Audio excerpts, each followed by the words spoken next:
ਸ਼ੇਰੇ Punjab AM 600 ਤੁਸੀਂ ਇਸ ਵੇਲੇ ਸੁਣ ਰਹੇ ਹੋ। ਤੁਹਾਡਾ ਸਾਰਿਆਂ ਦਾ ਬਹੁਤ-ਬਹੁਤ ਸਵਾਗਤ ਹੈ। ਇਹ ਹੈ ਦ ਨਵਜੋਤ ਢਿੱਲੋਂ ਸ਼ੋਅ। ਅੱਜ ਹੈ ਬੁੱਧਵਾਰ ਨੂੰ ਤੁਹਾਡੇ ਲਈ ਲੈ ਕੇ ਮੈਂ ਹਾਜ਼ਰ ਹੁੰਦੀ ਹਾਂ ਵੰਡਰਫੁਲ ਵੂਮੈਨਸ ਵੈਨਸਡੇ। ਯਾਨੀ ਹਰ ਬੁੱਧਵਾਰ ਕੋਸ਼ਿਸ਼ ਹੁੰਦੀ ਹੈ ਕਿ ਕਿਸੇ ਨਾ ਕਿਸੇ ਅਜਿਹੀ ਲੜਕੀ ਬਾਰੇ, ਅਜਿਹੀ ਔਰਤ ਬਾਰੇ ਗੱਲਬਾਤ ਕੀਤੀ ਜਾਵੇ ਜਿਹਦੀਆਂ ਗੱਲਾਂ ਸੁਣਦੇ ਵੇਲੇ ਤੁਸੀਂ ਖੁਦ ਇਹ ਚੀਜ਼ ਮਹਿਸੂਸ ਕਰੋ ਕਿ ਇਹ ਕੁਝ ਵੱਖਰਾ ਕਰ ਰਹੀ ਹੈ ਅਤੇ ਦੂਸਰਿਆਂ ਨੂੰ ਇੰਸਪਾਇਰ ਵੀ ਕਰ ਰਹੀ ਹੈ। ਸੋ ਅੱਜ ਦੇ ਇਸ ਪ੍ਰੋਗਰਾਮ ਦੇ ਵਿੱਚ ਮੇਰੇ ਲਈ ਇਹ ਪ੍ਰੋਗਰਾਮ ਬਹੁਤ ਖਾਸ ਹੈ। ਮੈਂ ਸੋਸ਼ਲ ਮੀਡੀਆ 'ਤੇ ਵੀ ਇਹ ਚੀਜ਼ ਪੋਸਟ ਕੀਤੀ ਹੋਈ ਹੈ। ਜਿਹੜੀ ਵੰਡਰਫੁਲ ਵੂਮਨ ਅੱਜ ਮੇਰੇ ਪ੍ਰੋਗਰਾਮ ਦਾ ਹਿੱਸਾ ਬਣੀ ਹੈ, ਉਹ ਮੇਰੀ ਆਪਣੀ ਸਟੂਡੈਂਟ ਰਹੀ ਹੈ। ਬਹੁਤ ਸਾਲਾਂ ਬਾਅਦ ਸਾਡਾ ਮੇਲ ਹੋਇਆ, ਬਹੁਤ ਸਾਲਾਂ ਬਾਅਦ ਸਾਡੀ ਮਿਲਣੀ ਹੋਈ ਹੈ, ਬਹੁਤ ਸਾਰੀਆਂ ਗੱਲਾਂ ਹੋਈਆਂ ਅਤੇ ਮੈਂ ਇਹ ਦੇਖ ਰਹੀ ਸੀ ਕਿ ਇਸ ਲੜਕੀ ਦੀ ਜਿਹੜੀ ਜਰਨੀ ਹੈ ਇਹ ਬਹੁਤ ਵੱਖਰੀ ਜਰਨੀ ਹੈ। ਬਹੁਤ ਸਾਰੀਆਂ ਕੁੜੀਆਂ ਜਦੋਂ ਇੰਡੀਆ ਤੋਂ ਇੱਥੇ ਆਉਂਦੀਆਂ ਨੇ ਅਤੇ ਕਈ ਵਾਰ ਸੁਪਨੇ ਕੁਝ ਹੋਰ ਸਮੋਏ ਹੁੰਦੇ ਆ ਅੱਖਾਂ ਦੇ ਵਿੱਚ, ਪਰ ਇੱਥੇ ਆ ਕੇ ਕੁਝ ਵੱਖਰਾ ਕਰਦੀਆਂ ਨੇ, ਉਹ ਵੀ ਕੁਝ ਖਾਸ ਕਰਦੀਆਂ ਨੇ। ਉਹਦੇ 'ਤੇ ਵੀ ਉਹਨਾਂ ਨੂੰ ਮਾਣ ਮਹਿਸੂਸ ਹੁੰਦਾ। ਉਹਨਾਂ ਨੂੰ ਨਹੀਂ ਮਾਣ ਮਹਿਸੂਸ ਹੁੰਦਾ, ਫੈਮਲੀਜ਼ ਨੂੰ ਵੀ ਮਾਣ ਮਹਿਸੂਸ ਹੁੰਦਾ। ਅਤੇ ਇਸੇ ਤਰ੍ਹਾਂ ਦਾ ਕੁਝ ਕੀਤਾ ਹੈ ਮੇਰੇ ਨਾਲ ਸਟੂਡੀਓ ਦੇ ਵਿੱਚ ਅੱਜ ਜਿਹੜੀ ਮੇਰੀ ਮਹਿਮਾਨ ਹੈ ਜਸਪ੍ਰੀਤ ਢਿੱਲੋਂ ਨੇ। Jaspreet, welcome. Thank you. Jaspreet ਬਾਰੇ ਮੈਂ ਦੱਸਾਂ ਕਿ ਇਹ ਜਦੋਂ ਗ੍ਰੈਜੂਏਸ਼ਨ ਕਰ ਰਹੀ ਸੀ ਜਲੰਧਰ ਦੇ ਵਿੱਚ BDRA ਕਾਲਜ ਦੇ ਵਿੱਚ ਇਹ ਮੇਰੀ ਸਟੂਡੈਂਟ ਰਹੀ ਹੈ। ਮੈਂ ਜਸਪ੍ਰੀਤ ਨੂੰ ਕਿਹੋ ਜਿਹੀ ਦੇਖਿਆ, ਇੱਕ ਸ਼ਰਾਰਤੀ ਕਿਸਮ ਦੇ ਜਿਹੜੇ ਬੱਚੇ ਹੁੰਦੇ ਆ ਅਤੇ ਬਹੁਤ ਐਨਰਜੈਟਿਕ, ਬਹੁਤ ਪੋਜ਼ੀਟਿਵ। ਕਲਾਸ ਦੇ ਵਿੱਚ ਕੁਝ ਕਰਨਾ ਜਾਂ ਨਹੀਂ ਕਰਨਾ ਉਹ ਵੱਖਰੀ ਗੱਲ ਹੈ, ਪਰ ਕਲਾਸ ਤੋਂ ਬਾਹਰ ਜੇ ਕੋਈ ਐਕਸਟਰਾ ਕਰਿਕੂਲਰ ਐਕਟੀਵਿਟੀ ਕਰਾਉਣੀ ਹੈ, ਕੋਈ ਐਕਟਿੰਗ ਦਾ ਕੰਮ ਹੈ, ਕੋਈ ਹੋਰ ਨੱਠ ਭੱਜ ਕਰਨ ਦਾ ਕੰਮ ਹੈ, ਤਾਂ ਜਸਪ੍ਰੀਤ ਅੱਗੇ ਹੋ ਕੇ ਉਹ ਕੰਮ ਕਰਦੀ ਹੁੰਦੀ ਸੀ। ਅੱਜ ਜਸਪ੍ਰੀਤ, ਤੁਹਾਨੂੰ ਕਿਵੇਂ ਮਹਿਸੂਸ ਹੋ ਰਿਹਾ? ਤੁਸੀਂ ਮੇਰੇ ਸਾਹਮਣੇ ਅੱਜ ਮੇਰੇ ਮਹਿਮਾਨ ਦੇ ਤੌਰ 'ਤੇ ਬੈਠੇ ਹੋ। ਮੈਨੂੰ ਅੱਜ ਤੁਸੀਂ ਟੀਚਰ ਨਾ ਸਮਝਣਾ, ਪਰ ਬੇਸ਼ੱਕ ਮੈਂ ਅੱਜ ਕੋਸ਼ਿਸ਼ ਕੀਤੀ ਹੈ ਥੋੜ੍ਹਾ ਜਿਹਾ ਤੁਹਾਨੂੰ ਉਹ ਝਲਕਾਰਾ ਜ਼ਰੂਰ ਪਵੇ। ਨਹੀਂ, ਮੈਨੂੰ ਬਹੁਤ ਵਧੀਆ ਲੱਗ ਰਿਹਾ ਇੱਥੇ ਆ ਕੇ, ਸਪੈਸ਼ਲੀ ਤੁਹਾਨੂੰ ਮਿਲ ਕੇ। ਐਂਡ ਮੈਨੂੰ ਓਪਰਚੁਨਿਟੀ ਮਿਲੀ ਕਿ ਮੈਂ ਸ਼ੇਰੇ ਪੰਜਾਬ 'ਚ ਕੁਛ ਆਪਣੇ ਕਿੱਸੇ ਸ਼ੇਅਰ ਕਰ ਸਕਾਂ। ਸੋ ਆਈ ਫੀਲ ਸੋ ਪ੍ਰਾਊਡ। ਬਹੁਤ ਵਧੀਆ ਲੱਗ ਰਿਹਾ ਮੈਨੂੰ। ਸੁਣਨ ਵਾਲਿਆਂ ਨੂੰ ਮੈਂ ਦੱਸ ਦਿਆਂ ਕਿ ਜਸਪ੍ਰੀਤ ਨੂੰ ਮੈਂ ਇੱਕ ਵਧੀਆ ਸਟੂਡੈਂਟ ਦੇ ਤੌਰ 'ਤੇ ਦੇਖਿਆ, ਇੱਕ ਵਧੀਆ ਕਲਾਕਾਰ ਦੇ ਤੌਰ 'ਤੇ ਵੀ ਦੇਖਿਆ। ਮੈਨੂੰ ਯਾਦ ਹੈ ਕਿ ਕਾਲਜ ਦੇ ਵਿੱਚ ਜਿਸ ਵੇਲੇ ਸਾਡੇ ਡਰਾਮਾ, ਹਿਸਟੋਨਿਕਸ, ਮੋਨੋ ਐਕਟਿੰਗ, ਇਹ ਸਾਰਾ ਕੁਝ ਯੂਥ ਫੈਸਟੀਵਲ ਦੇ ਲਈ ਜਦੋਂ ਤਿਆਰ ਕਰਾਇਆ ਜਾਂਦਾ ਹੁੰਦਾ ਸੀ, ਮੈਂ ਵੀ ਉਹ ਟੀਚਰਸ ਦੀ ਉਸ ਟੀਮ ਦੇ ਵਿੱਚ ਸ਼ਾਮਿਲ ਹੁੰਦੀ ਸੀ ਜਿਹਦੇ ਸਟੂਡੈਂਟਸ ਦੀ ਚੋਣ ਕੀਤੀ ਜਾਂਦੀ ਸੀ। ਜਦੋਂ ਮੈਂ ਆਪਣੀ ਕਲਾਸ ਦੇ ਵਿੱਚ ਆ ਕੇ ਇਹ ਗੱਲ ਕਹੀ ਕਿ ਡਰਾਮਾ ਦੇ ਲਈ ਸਟੂਡੈਂਟਸ ਚਾਹੀਦੇ ਆ, ਅਤੇ ਜਸਪ੍ਰੀਤ ਦਾ ਹੱਥ ਅੱਗੇ ਖੜ੍ਹਾ ਸੀ। ਉਸ ਤੋਂ ਬਾਅਦ ਪਤਾ ਲੱਗਾ ਗਿੱਧੇ ਲਈ ਕੁੜੀਆਂ ਚਾਹੀਦੀਆਂ ਆ, ਜਸਪ੍ਰੀਤ ਦਾ ਹੱਥ ਅੱਗੇ ਸੀ। ਗਿੱਧੇ ਵਾਲਿਆਂ ਨੇ ਆਪਣੇ ਵੱਲ ਖਿੱਚਣਾ ਸ਼ੁਰੂ ਕਰ ਦਿੱਤਾ ਅਤੇ ਡਰਾਮਾ ਵਾਲਿਆਂ ਨੇ ਆਪਣੇ ਵੱਲ ਖਿੱਚਣਾ ਸ਼ੁਰੂ ਕਰ ਦਿੱਤਾ। ਅਲਟੀਮੇਟਲੀ ਫਾਈਨਲੀ ਅਸੀਂ ਡਰਾਮਾ ਦੇ ਲਈ ਕਾਮਯਾਬ ਹੋ ਗਏ। ਜਸਪ੍ਰੀਤ ਨੂੰ ਤਿਆਰ ਕੀਤਾ ਗਿਆ ਅਤੇ ਖਾਸ ਗੱਲ ਇਹ ਹੈ ਕਿ ਜਸਪ੍ਰੀਤ ਨੂੰ ਜਿਸ ਵਿਅਕਤੀ ਨੇ ਤਿਆਰ ਕੀਤਾ, ਥੋੜ੍ਹੇ ਦਿਨ ਪਹਿਲਾਂ ਮਾਈ ਮੋਟੀਵੇਸ਼ਨਲ ਮੰਡੇ ਦੇ ਵਿੱਚ ਉਹ ਮੇਰਾ ਮਹਿਮਾਨ ਸੀ। ਮੈਂ ਗੱਲ ਕਰ ਰਹੀ ਹਾਂ ਕਪਿਲ ਸ਼ਰਮਾ ਦੀ। ਜੀ ਹਾਂ, ਬਿਲਕੁਲ, comedian Kapil Sharma, actor Kapil Sharma, producer Kapil Sharma.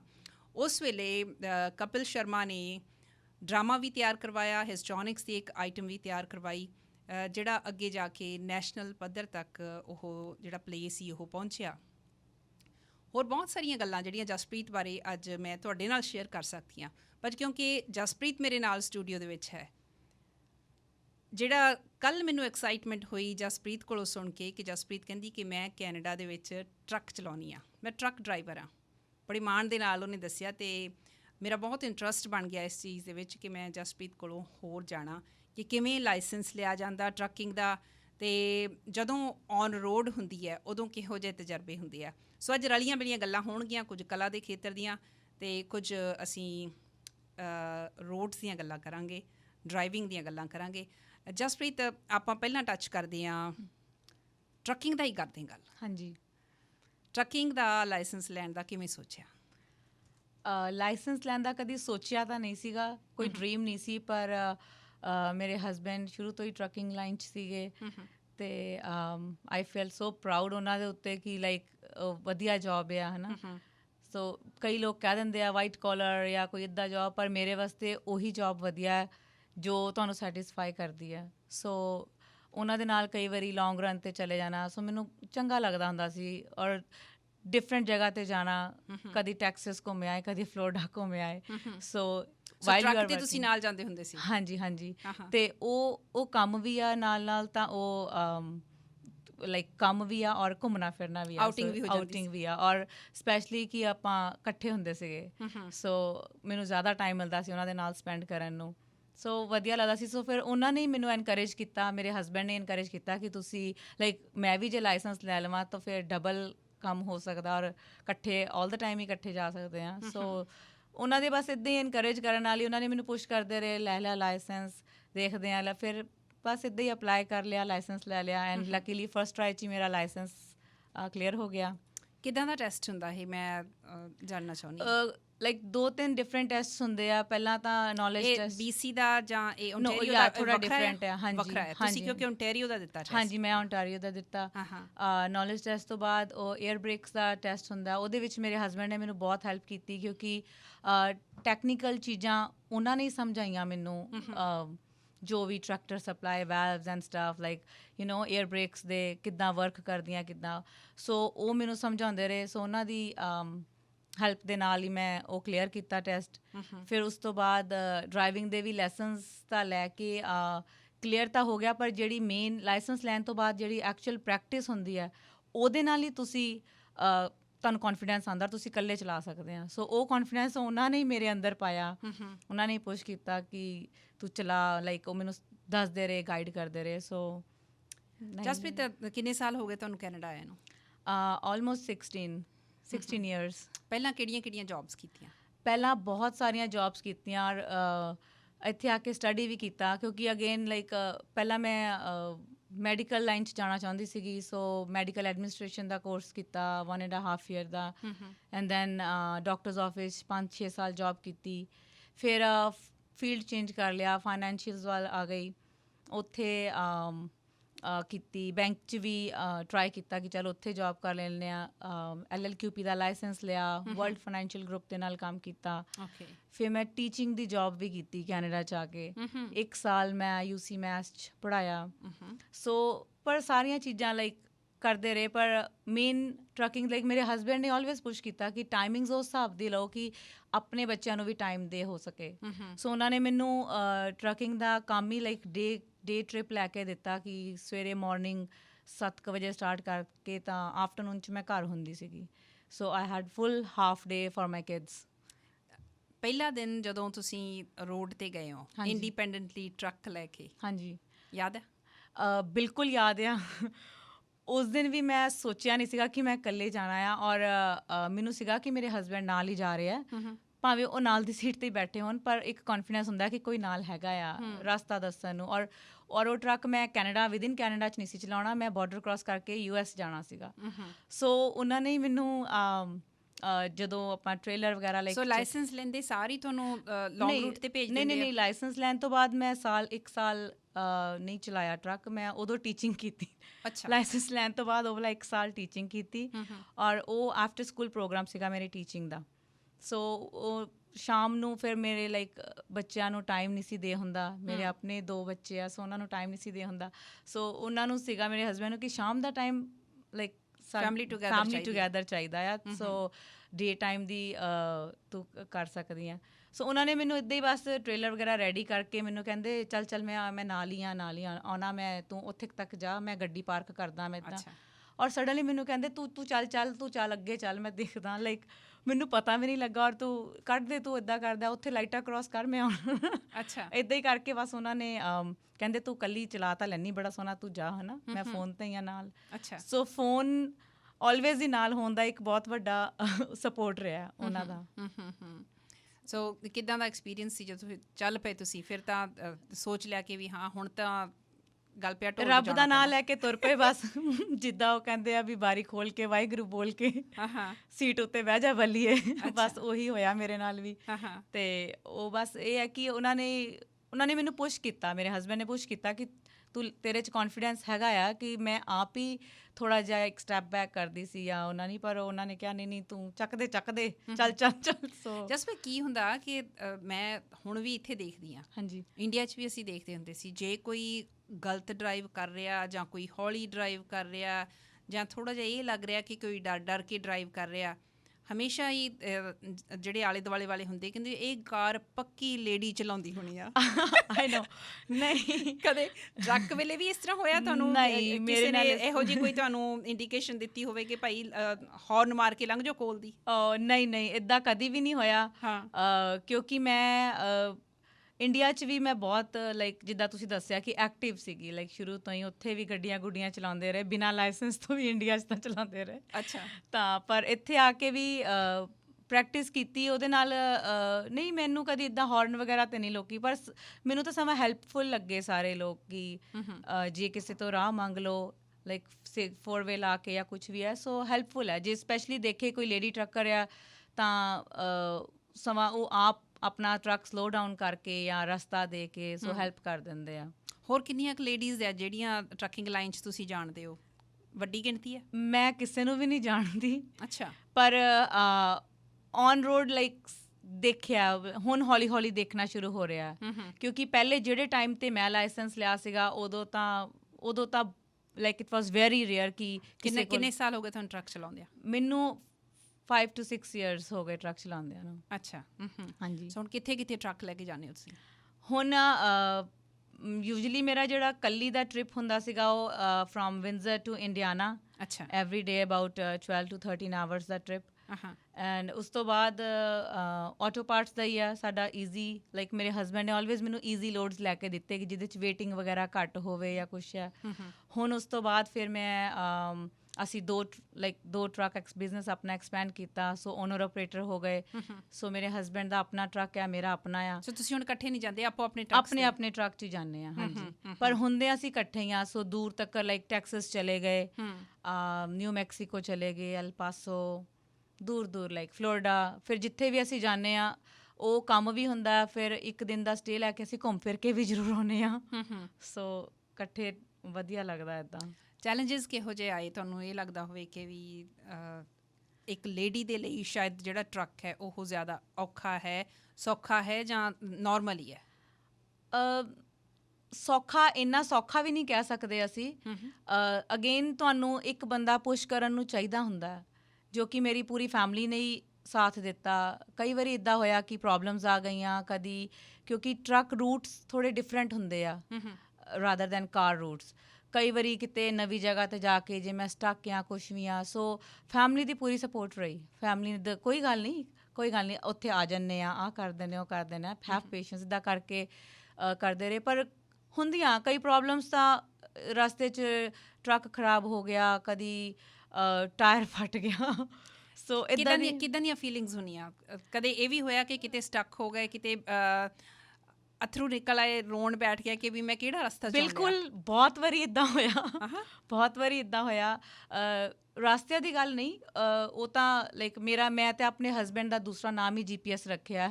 ਮੇਰੀ ਫਰਸਟ ਕਾਲ ਉਹਨਾਂ ਨੂੰ ਹੀ ਹੁੰਦੀ ਆ। ਅੱਛਾ। ਭਾਵੇਂ ਕੋਈ ਮੇਰੇ ਵਾਸਤੇ ਬਹੁਤ ਖੁਸ਼ੀ ਵਾਲੀ ਗੱਲ ਆ, ਭਾਵੇਂ ਮੈਂ ਕਿਤੇ ਪ੍ਰੋਬਲਮ 'ਚ ਸਟਕ ਆ, ਸੋ ਮੈਂ ਉਹਨਾਂ ਨੂੰ ਹੀ ਦੱਸਦੀ। ਪਰ ਜਾਂ ਕਈ ਵਾਰੀ ਇੱਦਾਂ ਹੋਇਆ ਕਿ ਡਿਊ ਟੂ ਟੈਕਨੀਕਲ ਪ੍ਰੋਬਲਮਸ ਆ ਗਈਆਂ। ਇੱਕ ਵਾਰੀ ਚਲਦੇ on the road truck shut down ਹੋ ਗਿਆ।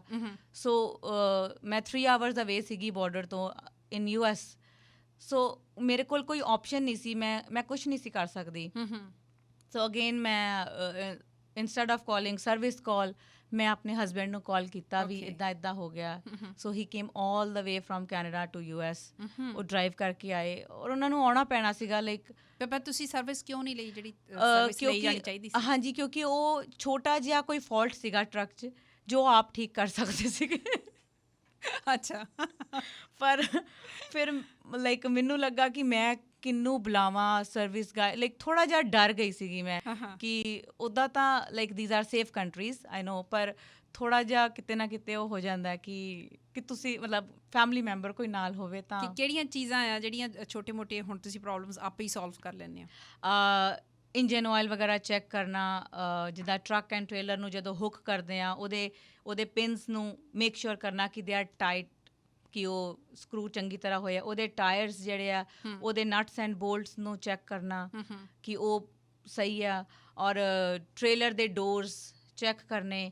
ਉਹ ਟ੍ਰੇਲਰ ਦੇ ਡੋਰਸ ਲਾਈਕ ਬਿਕੋਜ਼ ਮੈਂ ਬਹੁਤ ਜ਼ਿਆਦਾ ਟਾਲ ਨਹੀਂ ਆ, ਬਹੁਤ ਹੈਲਦੀ ਸਟਰੋਂਗ ਨਹੀਂ ਆ, ਲਾਈਕ ਨਾਰਮਲ ਆ। ਹਾਂ ਹਾਂ ਸੋ ਇੰਨੀ ਪਾਵਰ ਵੀ ਨਹੀਂ ਹੈ ਕਿ ਮੈਂ ਦੌੜਦਾ ਨਹੀਂ, ਦੌੜ ਬੰਦ ਕਰ ਦੋ, ਆ ਕਰ ਦੋ। ਸੋ ਥੋੜ੍ਹਾ ਜਿਹਾ ਉਹਨਾਂ ਦਾ ਜ਼ੋਰ ਵਾਲੇ ਕੰਮਾਂ 'ਚ ਮੈਂ ਥੋੜ੍ਹਾ ਜਿਹਾ ਹੋ ਜਾਂਦਾ ਕਿ ਉਹ ਪ੍ਰੋਬਲਮਸ ਦਿੰਦੀਆਂ ਮੈਨੂੰ ਪਰਸਨਲੀ।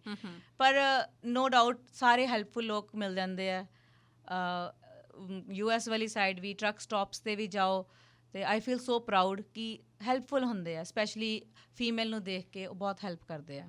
ਨਾਲ ਹੋਰ ਕੋਈ ਹੁੰਦਾ ਫਿਰ ਜਾਂ ਇਕੱਲੇ ਹੀ ਜਾਂਦੇ ਹੋ? ਜੇ ਅਸੀਂ ਲੌਂਗ ਰੂਟ 'ਤੇ ਜਾਈਏ, ਹੁੰਦੀ ਮੈਂ ਆਪਣੇ ਟਰੱਕ 'ਚ ਇਕੱਲੀ ਹਾਂ। ਭਾਵੇਂ ਉਹ 4 days ਦਾ ਟ੍ਰਿਪ ਆ, ਭਾਵੇਂ 5 ਦਾ, ਭਾਵੇਂ 7 ਦਾ। ਪਰ ਅਗਲੇ ਟਰੱਕ 'ਚ ਮੇਰੇ ਹਸਬੈਂਡ ਹੁੰਦੇ ਆ। ਸੋ 2 ਟਰੱਕਸ ਇਕੱਠੇ ਜਾਂਦੇ ਆ ਅੱਗੇ ਪਿੱਛੇ ਲਾ ਲੈਂਦੇ? ਹਾਂਜੀ ਹਾਂਜੀ। ਇੱਕ ਕਵਿਤਾ ਹੈ ਸੁਖਵਿੰਦਰ ਅੰਮ੍ਰਿਤ ਹੋਣਾ ਦੀ, ਉਹ ਤੁਹਾਡੇ ਨਾਲ ਸਾਂਝੀ ਕਰਨਾ ਚਾਹੁੰਦੀ ਹਾਂ, ਕਿਉਂਕਿ ਮੈਂ ਪਹਿਲਾਂ ਦੱਸ ਚੁੱਕੀ ਹਾਂ ਕਿ ਜਸਪ੍ਰੀਤ ਨੂੰ ਮੈਂ ਖੁਦ ਪੜ੍ਹਾਇਆ ਵੀ ਹੈ ਕਾਲਜ ਦੇ ਵਿੱਚ। ਜਸਪ੍ਰੀਤ ਵੀ ਮੈਨੂੰ ਫੁੱਲਾਂ ਵਰਗੀ ਖਿੜੀ ਕੁੜੀ ਲੱਗਦੀ ਹੈ। ਜਦੋਂ ਮੈਂ ਇਹ ਸੁਖਵਿੰਦਰ ਅੰਮ੍ਰਿਤ ਦੀ ਕਵਿਤਾ ਪੜ੍ਹ ਰਹੀ ਸੀ, ਅਤੇ ਮੈਨੂੰ ਬਹੁਤ ਵਾਰੀ ਆਪਣੀਆਂ ਉਹ ਸਟੂਡੈਂਟਸ ਦੇ ਚਿਹਰੇ ਸਾਹਮਣੇ ਆ ਜਾਂਦੇ ਜਿਹੜੀਆਂ ਇਸੇ ਤਰ੍ਹਾਂ ਖਿੜੀਆਂ ਰਹਿੰਦੀਆਂ ਹੁੰਦੀਆਂ ਸੀ। ਸੁਖਵਿੰਦਰ ਅੰਮ੍ਰਿਤ ਲਿਖ ਰਹੇ ਨੇ, ਨੀ ਫੁੱਲਾਂ ਵਰਗੀਓ ਕੁੜੀਓ, ਨੀ ਚੋਭਾਂ ਜਰਦੀਓ ਕੁੜੀਓ, ਕਰੋ ਕੋਈ ਜੀਣ ਦਾ ਹੀਲਾ, ਨੀ ਤਿਲ ਤਿਲ ਮਰਦੀਓ ਕੁੜੀਓ। ਤੁਹਾਡੇ ਖਿੜਨ 'ਤੇ ਮਾਯੂਸ ਕਿਉਂ ਹੋ ਜਾਂਦੀਆਂ ਲਗਰਾਂ, ਅਤੇ ਤੁਹਾਡੇ ਵਿਹੜੇ ਦੇ ਕਰ ਲੈਂਦੇ ਕਾਹਤੋਂ ਨੀਵੀਆਂ ਨਜ਼ਰਾਂ, ਅਤੇ ਰੁੱਖ ਤੁਹਾਡੇ ਵਿਹੜੇ ਦੇ ਕਰ ਲੈਂਦੇ ਨੇ ਕਾਹਤੋਂ ਨੀਵੀਆਂ ਨਜ਼ਰਾਂ। ਇੱਕ ਐਸੀ ਬੇਬਸੀ ਹੈ, ਬਣਦੀਆਂ ਕੁੱਖਾਂ ਹੀ ਕਿਉਂ ਕਬਰਾਂ, ਕਿਉਂ ਮਿਲੇ ਕਿਉਂ ਜੂਨ ਹੌਕੇ ਦੀ, ਨੀ ਹਾਸੇ ਵਰਗੀਓ ਕੁੜੀਓ। ਕੋਈ ਬੂਟਾ ਕੋਈ ਸਾਇਆ ਤੁਹਾਡਾ ਕਿਉਂ ਨਹੀਂ ਬਣਦਾ, ਤੁਹਾਡੇ ਸਿਰ ਮੁਹੱਬਤ ਦਾ ਚੰਦੋਆ ਕਿਉਂ ਨਹੀਂ ਤਣਦਾ। ਕਿਤੇ ਤਾਂ ਅੰਤ ਵੀ ਹੋਊ ਥਲਾਂ ਦੀ ਇਸ ਸੁਲਗਣ ਦਾ, ਨੀ ਬੂਟੇ ਲਾਉਂਦੀਓ ਕੁੜੀਓ, ਨੀ ਛਾਵਾਂ ਕਰਦੀਓ ਕੁੜੀਓ। ਅੱਗੇ ਲਿਖ ਰਹੇ ਨੇ, ਕਹਿੰਦੇ ਸਮੇਂ ਦੇ ਨੇਰ ਨੇ ਨਿਗਲੀ ਤੁਹਾਡੇ ਪਿਆਰ ਦੀ ਮੰਜ਼ਿਲ, ਭੰਵਰ ਵਿੱਚ ਡੁੱਬ ਗਈ ਬੇੜੀ ਨਹੀਂ ਮਿਲਿਆ ਕੋਈ ਸਾਹਿਲ। ਕਦੋਂ ਤੱਕ ਹੋਰ ਤੜਪੇਗੀ ਤੁਹਾਡੇ ਸ਼ੌਕ ਦੀ ਪਾਇਲ, ਜਲਾਂ ਵਿੱਚ ਡੁੱਬਦੀਓ ਕੁੜੀਓ, ਥਲਾਂ ਵਿੱਚ ਸੜਦੀਓ ਕੁੜੀਓ। ਤੁਹਾਡੀ ਜ਼ਿੰਦਗੀ ਵਿੱਚ ਕਿਉਂ ਹਨੇਰਾ ਹੀ ਹਨੇਰਾ ਹੈ, ਤੁਹਾਡੇ ਸੀਨਿਆਂ ਵਿੱਚ ਕਿਉਂ ਉਦਾਸੀ ਦਾ ਬਸੇਰਾ ਹੈ। ਕਦੋਂ ਕੋਈ ਉਗਮਣਾ ਸੂਰਜ, ਕਦੋਂ ਚੜ੍ਹਨਾ ਸਵੇਰਾ ਹੈ, ਨੀ ਦੀਵੇ ਧਰਦੀਓ ਕੁੜੀਓ, ਨੀ ਚਾਨਣ ਕਰਦੀਓ ਕੁੜੀਓ। ਤੁਹਾਡੀ ਅੱਖ ਦਾ ਸੁਪਨਾ ਹਕੀਕਤ ਵਿੱਚ ਕਦੋਂ ਬਦਲੂ, ਕਿ ਇਹ ਦੁਰ ਦੁਰ ਜ਼ਮਾਨੇ ਦੀ ਮੁਹੱਬਤ ਵਿੱਚ ਕਦੋਂ ਬਦਲੂ, ਅਤੇ ਆਦਮ ਜ਼ਾਤ ਦੀ ਹਿੰਸਾ ਹਿਫਾਜ਼ਤ ਵਿੱਚ ਕਦੋਂ ਬਦਲੂ। ਨੀ ਘੋੜੀਆਂ ਗਾਉਂਦੀਓ ਕੁੜੀਓ, ਘੜੋਲੀਆਂ ਭਰਦੀਓ ਕੁੜੀਓ, ਨੀ ਫੁੱਲਾਂ ਵਰਗੀਓ ਕੁੜੀਓ। ਫੁੱਲਾਂ ਵਰਗੀ ਕੁੜੀ ਮੇਰੇ ਨਾਲ ਹੈ, ਜਿਹੜੀ ਇੱਕ ਕਲਾਕਾਰ ਵੀ ਹੈ ਅਤੇ ਅੱਜ ਕੱਲ੍ਹ ਟਰੱਕ ਡਰਾਈਵ ਕਰ ਰਹੀ ਹੈ। ਜਸਪ੍ਰੀਤ, ਕਿੱਦਾਂ ਲੱਗੀ ਇਹ ਕਵਿਤਾ? ਬਹੁਤ ਵਧੀਆ, ਬਹੁਤ ਡੀਪ ਲਾਈਨ ਸੀਗੀਆਂ, ਬਹੁਤ ਵਧੀਆ ਫੀਲ ਹੋਇਆ ਸੁਣ ਕੇ। ਇੱਕ ਸਰਪ੍ਰਾਈਜ਼ ਹੈ ਮੇਰੇ ਕੋਲ ਤੁਹਾਡੇ ਲਈ। ਥੋੜ੍ਹਾ ਜਿਹਾ ਮਾਈਕ ਤੁਸੀਂ ਘੁਮਾ ਲਓ ਆਪਣੇ ਵੱਲ ਨੂੰ, ਤਾਂ ਆਵਾਜ਼ ਘੱਟ ਆ ਰਹੀ ਆ। ਦੇਖਦੇ ਹਾਂ ਇਸ ਆਵਾਜ਼ ਨੂੰ ਤੁਸੀਂ ਪਛਾਣਦੇ ਕਿ ਨਹੀਂ। ਇਹ ਮੇਰੇ ਪ੍ਰੋਗਰਾਮ ਦੀ ਖਾਸੀਅਤ ਹੈ, ਜਦੋਂ ਮੈਂ ਗੈਸਟ ਲੈ ਕੇ ਆਉਂਦੀ ਹਾਂ ਕੋਈ ਨਾ ਕੋਈ ਸਰਪ੍ਰਾਈਜ਼ ਜ਼ਰੂਰ ਰੱਖਦੀ ਹੁੰਦੀ ਹਾਂ। ਅਤੇ ਪਹਿਲਾ ਚੈਲੰਜ ਤੁਹਾਡੇ ਲਈ ਇਹੀ ਹੈ ਕਿ ਦੇਖਦੇ ਹਾਂ ਕਿ ਤੁਸੀਂ ਇਸ ਆਵਾਜ਼ ਨੂੰ ਪਛਾਣਦੇ ਹੋ ਕਿ ਨਹੀਂ। ਹੈਲੋ ਹੈਲੋ ਸਤਿ ਸ਼੍ਰੀ ਅਕਾਲ ਜੀ। ਸਤਿ ਸ਼੍ਰੀ ਅਕਾਲ। ਹਾਂਜੀ, ਸ਼ਰਮ ਆ ਗਈ? ਪਛਾਣ ਹੀ ਲਈ, ਪਛਾਣ ਲਿਆ? ਹਾਂਜੀ। ਸਾਡੇ ਸੁਣਨ ਵਾਲੇ ਨੂੰ ਵੀ ਦੱਸ ਦਿਓ ਕੌਣ ਹੈ ਇਹ ਜਿਨ੍ਹਾਂ ਬਾਰੇ ਮੈਂ ਗੱਲ ਕਰ ਰਹੀ ਸੀਗੀ, ਮੇਰੇ ਹਸਬੈਂਡ ਰਸ਼ਪਿੰਦਰ ਢਿੱਲੋਂ। ਰਸ਼ਪਿੰਦਰ ਜੀ, ਇੰਨਾ ਜ਼ਿਆਦਾ ਫੋਨ ਤੁਸੀਂ ਕਰਦੇ ਹੋ, ਇੰਨਾ ਜ਼ਿਆਦਾ ਫੋਨ ਕਰਦੇ ਹੋ, ਇੱਕ ਹੈਲੋ ਤੇ ਪਛਾਣ ਲੈਂਦੀ ਹੈ। ਜ਼ਿਆਦਾ ਕਰਦੇ ਨਹੀਂ, ਘੱਟ ਹੀ ਕਰਦੇ। ਓਕੇ, ਜਸਪ੍ਰੀਤ ਨੂੰ ਤੁਸੀਂ ਟਰੱਕਰ ਤਾਂ ਆਪਣੇ ਨਾਲ ਬਣਾ ਲਿਆ ਹੈ ਨਾ। ਕਿੰਨਾ ਕੁ ਔਖਾ ਸੀ, ਤੁਸੀਂ ਇਹ ਦੱਸੋ। ਸੱਚੀ ਮੁੱਚੀ ਇਹਨੇ ਤਾਂ ਹੁਣ ਕਹਿ ਦਿੱਤਾ ਕਿ ਵੀ ਮੈਂ ਪਹਿਲੀ ਅਟੈਂਪਟ ਦੇ ਵਿੱਚ ਹੀ ਸਾਰਾ ਕੁਝ ਕਲੀਅਰ ਕਰ ਲਿਆ, ਛੇਤੀ ਛੇਤੀ ਕਲੀਅਰ ਕਰ ਲਿਆ ਸੀ। ਹੁਣ ਤੁਸੀਂ ਦੱਸੋ ਕੁਝ ਰਾਜ਼ ਦੀਆਂ ਗੱਲਾਂ ਜਿਹੜੀਆਂ ਇਹ ਨਾ ਦੱਸ ਸਕੀ ਹੋਵੇ। ਨਹੀਂ, ਇੱਦਾਂ ਦੀ ਤਾਂ ਕੋਈ ਰਾਜ ਦੀ ਗੱਲ ਨਹੀਂ ਸੀ। ਇਹ ਤਾਂ ਇੰਟੈਲੀਜੈਂਸ ਤਾਂ ਪਹਿਲੀ ਕਾਫੀ ਸੀ, ਕਲੀਅਰ ਵੀ ਕਰ ਲਿਆ ਸੀ ਈਜ਼ੀਲੀ। ਹਾਂਜੀ, ਓਕੇ, ਕੋਈ ਖਾਸ ਕੋਈ ਜ਼ਿਆਦਾ ਨਹੀਂ, ਹਾਰਡ ਨਹੀਂ ਹੋਇਆ ਇਹਦੇ ਲਈ। ਕਿਉਂਕਿ ਉਦੋਂ ਥੋੜ੍ਹਾ ਜਿਹਾ, ਹੁਣ ਤਾਂ ਆਟੋਮੈਟਿਕ ਆ ਗਏ, ਉਸ ਟਾਈਮ ਦੇ ਉੱਤੇ ਥੋੜ੍ਹਾ ਜਿਹਾ ਜਿੱਦਾਂ ਸਗੇ ਮੈਨੂਅਲ ਟਰੱਕ ਹੁੰਦੇ ਸੀ ਨਾ, ਉਹਦੇ ਕਰਕੇ ਥੋੜ੍ਹਾ ਜਿਹਾ ਹਾਰਡ ਹੁੰਦਾ ਸੀ ਕੁੜੀਆਂ ਲਈ। ਹੁਣ ਅੱਜ ਦਾ ਬਹੁਤ ਈਜ਼ੀ ਹੋਇਆ ਹੈਗਾ। ਜਸਪ੍ਰੀਤ, ਤੇ ਭਰੋਸਾ ਕਿੰਨਾ ਕੁ ਸੀ ਤੁਹਾਨੂੰ ਕਿ ਕਰ ਲੂਗੀ ਇਹ ਸਭ ਕੁਝ?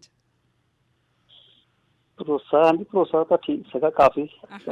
ਥੋੜ੍ਹਾ ਬਹੁਤਾ ਤਾਂ ਹੁੰਦਾ ਹੀ ਹੈ ਡਰ, ਜਿੱਦਾਂ ਫਿਰ ਵੀ ਮਾੜਾ ਮੋਟਾ ਥੋੜ੍ਹਾ ਜਿਹਾ ਨਾਲ ਜਾਂਦੇ ਹਾਂ ਆਪਾਂ, ਡਰਦੇ ਹਾਂ ਵੇਗ ਵੀ ਹੈ ਨਾ।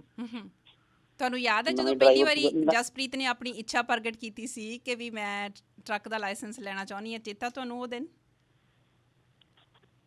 ਹਾਂਜੀ, ਇੱਛਾ ਤਾਂ ਪ੍ਰਗਟ ਤਾਂ ਮੈਂ ਹੀ ਕਰਾਈ ਸੀ, ਮੈਂ ਕਿਹਾ ਲੈ ਲਓ ਜੀ ਜਾ ਨਹੀਂ ਇੱਛਾ ਪ੍ਰਗਟ ਤੁਸੀਂ ਕਰਾਈ ਸੀ, ਓਕੇ, ਹਾਂਜੀ ਹਾਂਜੀ, ਦੈਟਸ ਇੰਟਰਸਟਿੰਗ। ਕਰਕੇ ਹਾਂਜੀ ਹਾਂਜੀ, ਇਹ ਤਾਂ ਹੋਰ ਫੀਲਡ ਵਿੱਚ ਵੀ ਕਾਫੀ ਲਏ ਇਹਦੇ ਕੋਲ ਲਾਇਸੈਂਸ ਵਗੈਰਾ ਸੀਗੇ, ਪਰ ਮੈਂ ਕਿਹਾ ਤੂੰ ਟਰੱਕ ਦਾ ਹੀ ਕਰਨ ਨਾਲ ਨਾ ਬਹੁਤ ਜ਼ਿਆਦਾ ਬੈਟਰ ਹੋਏਗਾ ਨਾ। ਹਾਂ, ਇੰਨੀ ਵਧੀਆ ਕਲਾਕਾਰ ਹੈ, ਤੁਸੀਂ ਘਰ ਦੇ ਵਿੱਚ ਲੁਕੋ ਕੇ ਰੱਖੀ ਹੋਈ ਹੈ। ਕਦੇ ਕਲਾ ਦੀਆਂ ਗੱਲਾਂ ਵੀ ਕਰਦੀ ਤੁਹਾਡੇ ਨਾਲ ਕੋਈ, ਕਦੇ ਐਕਟਿੰਗ ਕਰਨ ਦਾ ਮਨ ਹੁੰਦਾ, ਘਰ ਦੇ ਵਿੱਚ ਕੋਈ ਇਹੋ ਜਿਹੀ ਗੱਲਬਾਤ ਕਦੇ ਸ਼ੇਅਰ ਕਰਦੀ ਹੈ? ਨਹੀਂ, ਮੇਰੇ ਸਾਹਮਣੇ ਤਾਂ ਨਹੀਂ ਕਰਦੀ। ਓ ਰੀਅਲੀ? ਬਾਕੀ ਸਾਡੇ ਰਿਲੇਟਿਵ ਹੈਗੇ, ਮੰਮੀ ਹੋਣੀ ਸਾਡੇ, ਉਹਨਾਂ ਸਾਡੇ ਮਾਮੇ ਹੋਣੀ ਹੈਗੇ, ਅਸੀਂ ਤਾਂ ਇੰਡੀਅਨਾਪੋਲਿਸ ਉੱਥੇ ਦਾ ਜਿੱਦਾਂ ਜਾਂਦੀ ਹਾਂ ਉਦੋਂ ਤਾਂ ਕਰ ਲੈਂਦੀ, ਪਰ ਮੇਰੀ ਜੇ ਮੈਂ ਸਾਹਮਣੇ ਆ ਜਾਣਾ ਫਿਰ ਪਿੱਛੇ ਹੋ ਜਾਂਦਾ। ਅੱਛਾ, ਇਹ ਗੱਲ ਦੱਸੋ ਕਿ ਜਸਪ੍ਰੀਤ ਦੀ ਸਭ ਤੋਂ ਜ਼ਿਆਦਾ ਜਿਹੜੀ ਤੁਸੀਂ ਵੱਡੀ ਸਟਰੈਂਥ ਦੀ ਗੱਲ ਕਰਨੀ ਹੋਵੇ, ਕੀ ਸਟਰੈਂਥ ਹੈ, ਸਟਰੋਂਗ ਪੁਆਇੰਟ ਕਿਹੜਾ ਜਸਪ੍ਰੀਤ ਦਾ? ਸਟਰੋਂਗ ਹੀ ਹੈ, ਇੱਕ ਹਰੇਕ ਕੰਮ ਲਈ ਸਟਰੋਂਗ ਹੈ, ਬਸ ਜੋ ਕੋਈ ਵੀ ਕੰਮ ਹੋਵੇ ਪਿੱਛੇ ਨਹੀਂ ਹਟਦੀ, ਕੋਈ ਵੀ ਚੀਜ਼ਾਂ। ਹਾਂਜੀ, ਕੋਈ ਵੀ ਸੁਭਾਅ ਕੰਮ, ਕਿਹੋ ਕੋਈ ਜਿਹਾ, ਵੀ ਚੈਲੰਜ ਜਿਹੜਾ ਨਾ, ਲੜਦੀ ਕਿੰਨਾ ਕਿਆ? ਸੁਭਾਅ ਤਾਂ ਏਦਾਂ ਹੀ ਹੈ ਜਦੋਂ ਦਾ ਹੁੰਦਾ ਹੀ ਸਾਰਿਆਂ ਲਈ ਵੈਸੇ ਤਾਂ ਓਕੇ, ਤੁਸੀਂ ਇਹ ਦੱਸੋ ਕਿ ਨਾਲ ਜਾਣਾ ਪਸੰਦ ਕਰਦੇ ਹੋ ਜਸਪ੍ਰੀਤ ਦੇ? ਜਦੋਂ ਤੁਸੀਂ ਟਰੱਕ ਤੇ ਜਾ ਰਹੇ ਹੁੰਦੇ ਹੋ, ਅੱਗੇ ਹੁੰਦੇ ਹੋ ਕਿ ਪਿੱਛੇ ਹੁੰਦੇ ਹੋ? ਨਹੀਂ, ਮੈਂ ਤਾਂ ਅੱਗੇ ਹੁੰਦਾ, ਪਿੱਛੇ ਪਿੱਛੇ ਚੱਲਦੀ ਹੈ ਮੇਰੇ। ਠੀਕ ਤੇ ਹੈ, ਜਦੋਂ ਤੁਸੀਂ ਇਕੱਲੀ ਜਾਂਦੀ ਵੈਸੇ ਤਾਂ ਮੋਸਟਲੀ ਤਾਂ ਇਕੱਲੀ ਹੁੰਦੀ, ਕਿਉਂਕਿ ਇਹਦਾ ਹਾਈ ਡੇ ਟ੍ਰਿਪ ਹੀ ਹੁੰਦਾ ਨਾ, ਫਿਰ ਬੱਚੇ ਹੁੰਦੇ ਆ ਕੇ ਸ਼ਾਮ ਨੂੰ ਘਰ। ਤੇ ਜਦੋਂ ਅਸੀਂ ਫਿਰ ਲੌਂਗ ਤੇ ਜਾਈਦਾ, ਫਿਰ ਕਦੀ ਕਦੀ ਟੀਮ ਚੱਲ ਜਾਂਦੇ, ਕਦੀ ਕਦੀ ਸਿੰਗਲ ਵੀ ਚੱਲ ਜਾਂਦੇ ਹਾਂ। ਹੁਣੇ ਦੱਸ ਕੇ ਹਟੀ ਜਸਪ੍ਰੀਤ, ਕਹਿੰਦੇ ਇੱਕ ਵਾਰੀ ਟਰੱਕ ਖਰਾਬ ਹੋ ਗਿਆ, ਤੁਹਾਨੂੰ ਕੈਨੇਡਾ ਤੋਂ ਮਗਰ ਜਾਣਾ ਪਿਆ ਠੀਕ ਕਰਨ ਦੇ ਲਈ, ਕਹਿੰਦੇ ਛੋਟਾ ਜਿਹਾ ਨੁਕਸ ਸੀ, ਉਦੋਂ ਕਿੱਦਾਂ ਫਿਰ ਗੁੱਸਾ ਹਾਂਜੀ, ਆਇਆ ਜਾਂ ਕਿਹੋ ਜਿਹੇ ਤੁਹਾਡੇ ਮਨ ਦੇ ਵਿੱਚ ਖਿਆਲ ਆਏ?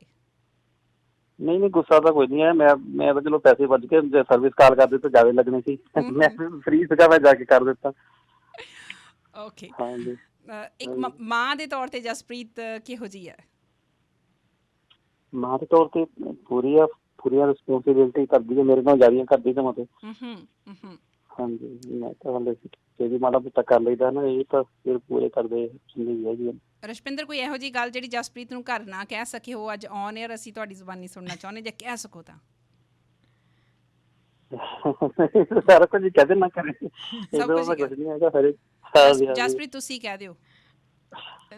ਮੈਨੂੰ ਤਾਂ ਕੁਝ ਕਹਿਣ ਦੀ ਲੋੜ ਹੀ ਨਹੀਂ ਪੈਂਦੀ, ਅੰਡਰਸਟੈਂਡ ਹੀ ਕਰ ਜਾਈਦਾ, ਪਤਾ ਹੀ ਆ ਆਪਣੀਆਂ ਆਪਣੀਆਂ ਰਿਸਪੋਂਸਿਬਿਲਿਟੀਜ਼ ਪੂਰੀਆਂ ਕਰਦੇ ਹਾਂ। ਰਸ਼ਪਿੰਦਰ, ਮੈਂ ਤੁਹਾਨੂੰ ਮੁਬਾਰਕਾਂ ਦਿੰਦੀ ਇਸ ਚੀਜ਼ ਦੀਆਂ ਕਿ ਤੁਸੀਂ ਜਸਪ੍ਰੀਤ ਨੂੰ ਇਸ ਢੰਗ ਦੇ ਨਾਲ ਐਨਕਰੇਜ ਕਰਦੇ ਹੋ, ਸਪੋਰਟ ਕਰਦੇ ਹੋ।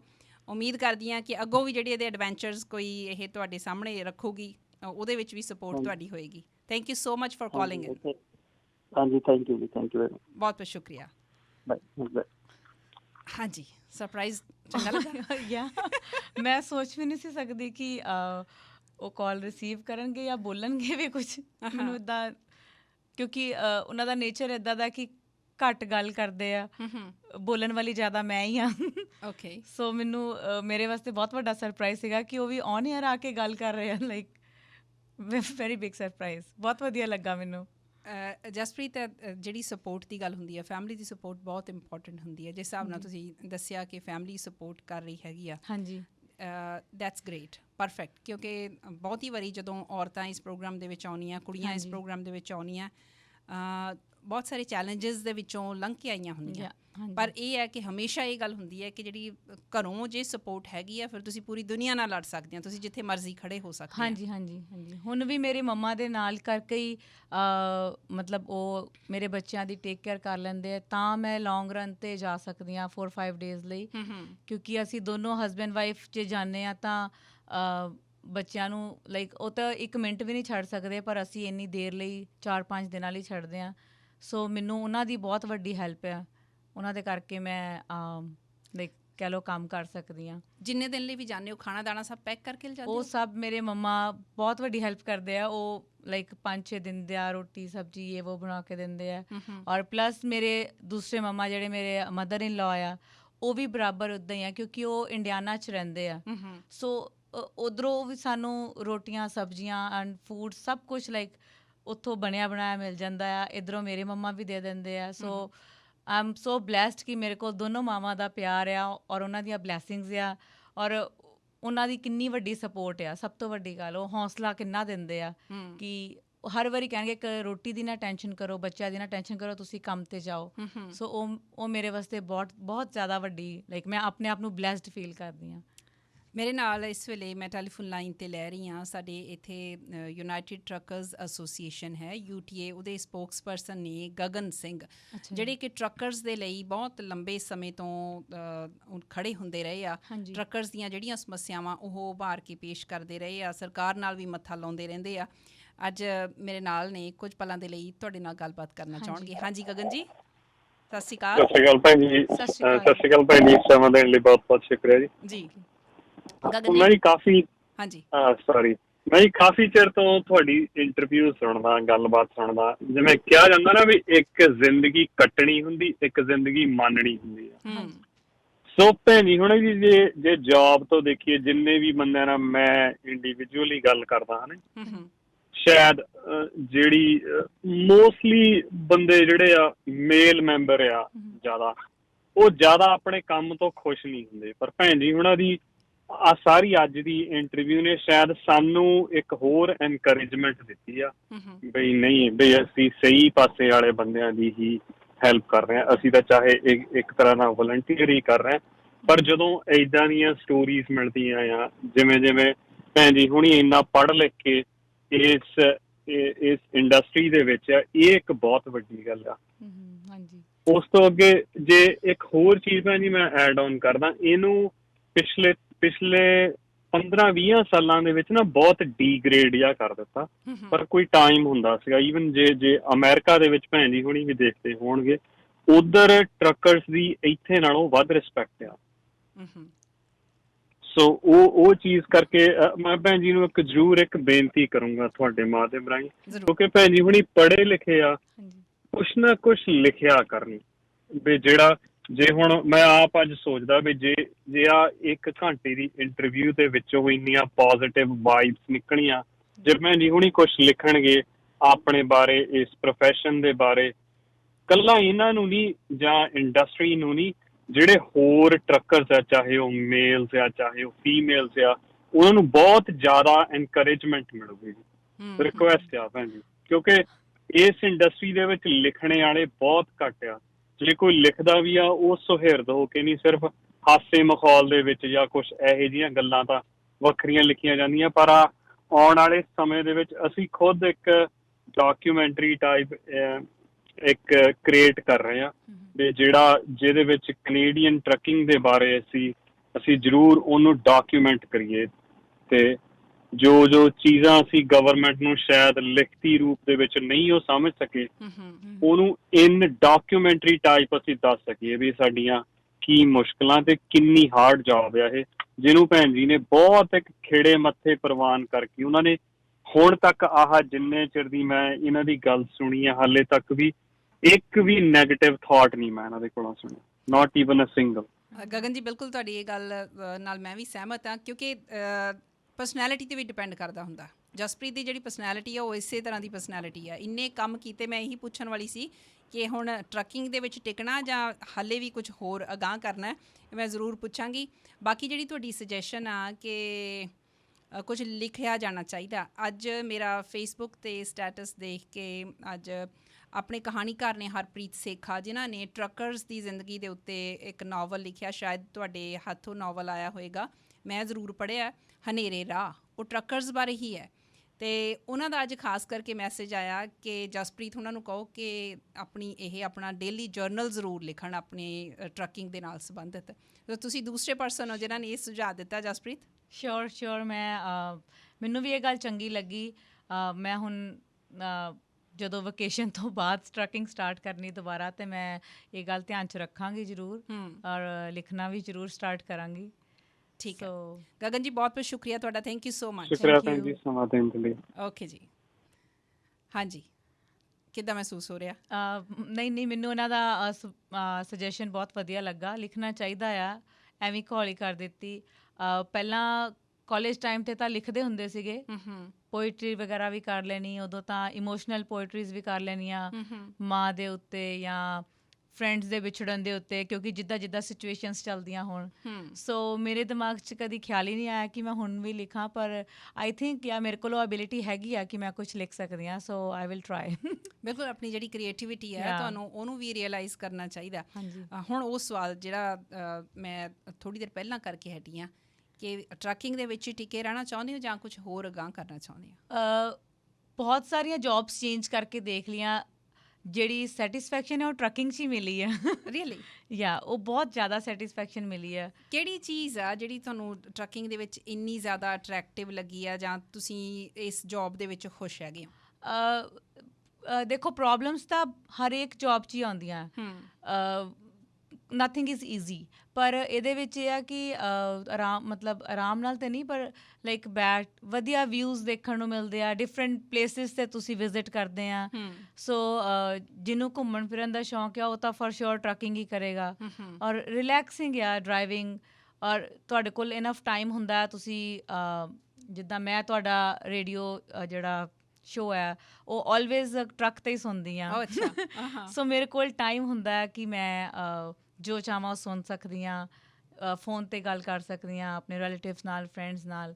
ਸੋ ਆਪਣੇ ਆਪ ਲਈ, ਆਪਣੇ ਕੰਮ ਕਰਨ ਲਈ ਟਾਈਮ ਹੈਗਾ ਤੁਹਾਡੇ ਕੋਲ। ਜਸਪ੍ਰੀਤ, ਇਹਦੇ ਵਿੱਚ ਮੈਂ ਥੋੜ੍ਹੀ ਜਿਹੀ ਐਡ ਹੋਰ ਚੀਜ਼ ਕਰਨਾ ਚਾਹੁੰਦੀ ਹਾਂ। ਜਦੋਂ ਤੁਸੀਂ ਦੱਸਿਆ ਕਿ ਤੁਸੀਂ ਜਾਂਦੇ ਜਾਂਦੇ ਰੇਡੀਓ ਸੁਣ ਲੈਂਦੇ ਹੋ, ਹੁਣ ਤੁਹਾਨੂੰ ਲਿਖਣ ਦਾ ਸੁਝਾਅ ਦੇ ਕੇ ਗਏ ਆ, ਸਿੰਸ ਤੁਸੀਂ ਕ੍ਰੀਏਟਿਵ ਹੈਗੇ ਹੋ ਸਕਦਾ ਬਹੁਤ ਸਮੇਂ ਤੋਂ ਤੁਸੀਂ ਉਹ ਜਿਹੜੀ ਆਪਣੀ ਲਾਈਨ ਆ ਉਹ ਐਕਸਪਲੋਰ ਨਹੀਂ ਕੀਤੀ, ਦੁਬਾਰਾ ਤੁਸੀਂ ਉਹਨੂੰ ਵਰਤਣ ਦੀ ਕੋਸ਼ਿਸ਼ ਨਹੀਂ ਕੀਤੀ, ਆਪਣੀ ਜਿਹੜੀ ਐਬਿਲਿਟੀ ਹੈਗੀ ਆ। ਇੱਕ ਸੁਜੈਸ਼ਨ ਮੇਰੀ ਵੀ ਹੈ ਤੁਹਾਨੂੰ ਕਿ ਬਹੁਤ ਸਾਰੀਆਂ ਅੱਜ ਕੱਲ੍ਹ ਆਡੀਓ ਬੁੱਕਸ ਆ ਰਹੀਆਂ, ਈਵਨ ਪੰਜਾਬੀ ਦੇ ਵਿੱਚ ਵੀ ਬਹੁਤ ਆਡੀਓ ਬੁੱਕਸ ਜਿਹੜੀਆਂ ਅਵੇਲੇਬਲ ਹੈਗੀਆਂ, ਉਹਨਾਂ ਨੂੰ ਵੀ ਸੁਣਿਆ ਜਾ ਸਕਦਾ। ਕਈ ਵਾਰੀ ਆਪਾਂ ਬਹੁਤਾ ਸਮਾਂ ਜਿਹੜਾ ਉਹ ਇੱਧਰ ਉੱਧਰ ਫੋਨ 'ਤੇ ਗੱਲਾਂ ਕਰਕੇ ਗੁਜ਼ਾਰ ਦਿੰਦੇ ਹਾਂ। ਇਹਨੂੰ ਹੋਰ ਜ਼ਿਆਦਾ ਵੈਲਿਊਏਬਲ ਤਰੀਕੇ ਦੇ ਨਾਲ ਤੁਸੀਂ ਵਰਤ ਸਕਦੇ ਆ, ਜਿਹੜਾ ਤੁਹਾਡੇ ਕੰਮ ਆ ਸਕਦਾ। ਬਿਲਕੁਲ ਬਿਲਕੁਲ, ਮੈਨੂੰ ਉਹ ਵੀ ਸੁਝਾਅ ਬਹੁਤ ਵਧੀਆ ਲੱਗਾ, ਔਰ ਮੈਂ ਹੁਣ ਡਾਊਨਲੋਡ ਕਰਾਂਗੀ ਆਡੀਓ ਬੁੱਕਸ। ਇੱਕ ਹੋਰ ਚੀਜ਼ ਮੈਂ ਜ਼ਰੂਰ ਜਾਣਨਾ ਚਾਹੁੰਦੀ ਹਾਂ। ਹਾਂਜੀ। ਕਿਉਂਕਿ ਮੈਂ ਤੁਹਾਨੂੰ ਇੱਕ ਆਰਟਿਸਟ ਦੇ ਤੌਰ 'ਤੇ ਦੇਖਿਆ, ਅੱਜ ਮੈਂ ਤੁਹਾਨੂੰ ਇੱਕ ਟਰੱਕਰ ਦੇ ਤੌਰ ਦੇ ਉੱਤੇ ਦੇਖ ਰਹੀ ਹੈਗੀ ਹਾਂ। ਉਹ ਜਿਹੜੀ ਆਰਟਿਸਟਿਕ ਅਬਿਲਿਟੀਜ਼ ਸੀਗੀਆਂ, ਉਹਨਾਂ ਦਾ ਕੀ ਬਣਿਆ? ਉਹ ਕਿੱਥੇ ਸਾਂਭ ਕੇ ਰੱਖਤੀਆਂ? ਉਹ ਸਾਂਭੀਆਂ ਤਾਂ ਨਹੀਂ ਹੈ, ਪਰ ਓਕੇਜਨਲੀ ਯੂਜ਼ ਹੁੰਦੀਆਂ ਰਹਿੰਦੀਆਂ। ਕਿਵੇਂ ਯੂਜ਼ ਕਰਦੇ ਹੋ? ਕੋਈ ਰਿਲੇਟਿਵਸ ਦੇ ਵਿੱਚ ਫੰਕਸ਼ਨਸ ਹੁੰਦੇ ਆ, ਵਿਆਹ ਸ਼ਾਦੀ ਹੁੰਦਾ, ਕੁਛ ਗੈਟ ਟੂਗੈਦਰਸ ਹੁੰਦੀਆਂ ਫਰੈਂਡਸ ਦੇ ਨਾਲ। ਸੋ ਉਹ ਜੋ ਟੈਲੈਂਟ ਉਸ ਟਾਈਮ ਦੇ ਅੰਦਰ ਛੁਪੇ ਆ, ਉਹ ਥੋੜ੍ਹੇ ਟਾਈਮ ਲਈ ਬਾਹਰ ਆ ਜਾਂਦੇ ਆ। ਸੋ ਉਹ ਕਈ ਵਾਰੀ ਤਾਂ ਮੇਰੇ ਬੱਚੇ ਵੀ ਦੇਖ ਕੇ ਹੈਰਾਨ ਹੁੰਦੇ ਆ ਕਿ is that you mom, like ਉਹਨਾਂ ਨੂੰ ਲੱਗਦਾ ਕਿ ਇੱਦਾਂ ਆ। ਸੋ ਜਾਂ ਉਹ ਛੁਪੇ ਨਹੀਂ ਹੈ, ਉਹ ਓਕੇਜਨਲੀ ਬਾਹਰ ਆ ਜਾਂਦੇ ਆ। ਜਸਪ੍ਰੀਤ, ਮੇਰੇ ਕੋਲ ਮੈਸੇਜ ਆਇਆ ਹੋਇਆ ਇੱਕ, ਉਹ ਮੈਂ ਤੁਹਾਡੇ ਨਾਲ ਸ਼ੇਅਰ ਕਰਦੀ ਹਾਂ ਕੁਝ ਮਿੰਟਾਂ ਬਾਅਦ। ਬੜਾ ਇੰਪੋਰਟੈਂਟ ਮੈਸੇਜ ਹੈ, ਬੜਾ ਪਿਆਰਾ ਮੈਸੇਜ ਵੀ ਹੈ। ਕਪਿਲ ਸ਼ਰਮਾ ਹੁਣਾਂ ਨੇ ਮੁੰਬਈ ਤੋਂ ਭੇਜਿਆ ਹੋਇਆ। ਜਦੋਂ ਉਹਨਾਂ ਨੂੰ ਪਤਾ ਲੱਗਾ ਕਿ ਮੈਂ ਇੰਟਰਵਿਊ ਕਰ ਰਹੀ ਹਾਂ ਤੁਹਾਨੂੰ, ਮੈਂ ਮੈਸੇਜ ਭੇਜਿਆ, ਮੈਂ ਕਿਹਾ ਕਿ ਤੁਹਾਨੂੰ ਯਾਦ ਹੈ ਜਸਪ੍ਰੀਤ ਦਾ? ਐਂਡ ਮੈਸੇਜ ਕੀ ਭੇਜਿਆ ਉਹ ਮੈਂ ਤੁਹਾਡੇ ਨਾਲ ਕਰਦੀ ਹਾਂ ਬਾਅਦ 'ਚ ਸ਼ੇਅਰ। ਪਹਿਲਾਂ ਇੱਕ ਕਾਲਰ ਨੇ ਸਾਡੇ ਨਾਲ, ਉਹਨਾਂ ਨੂੰ ਸ਼ਾਮਿਲ ਕਰਦੇ ਹਾਂ। ਹੈਲੋ ਜੀ, ਸਤਿ ਸ਼੍ਰੀ ਅਕਾਲ ਜੀ। ਸਤਿ ਸ਼੍ਰੀ ਅਕਾਲ ਜੀ। ਹਾਂਜੀ, ਕੀ ਹਾਲ ਹੈ ਜੀ ਤੁਹਾਡਾ? ਠੀਕ ਹੈ ਜੀ, ਵਧੀਆ। ਕਿਹਦੇ ਨਾਲ ਗੱਲ ਕਰਨੀ ਹੈ ਤੁਸੀਂ?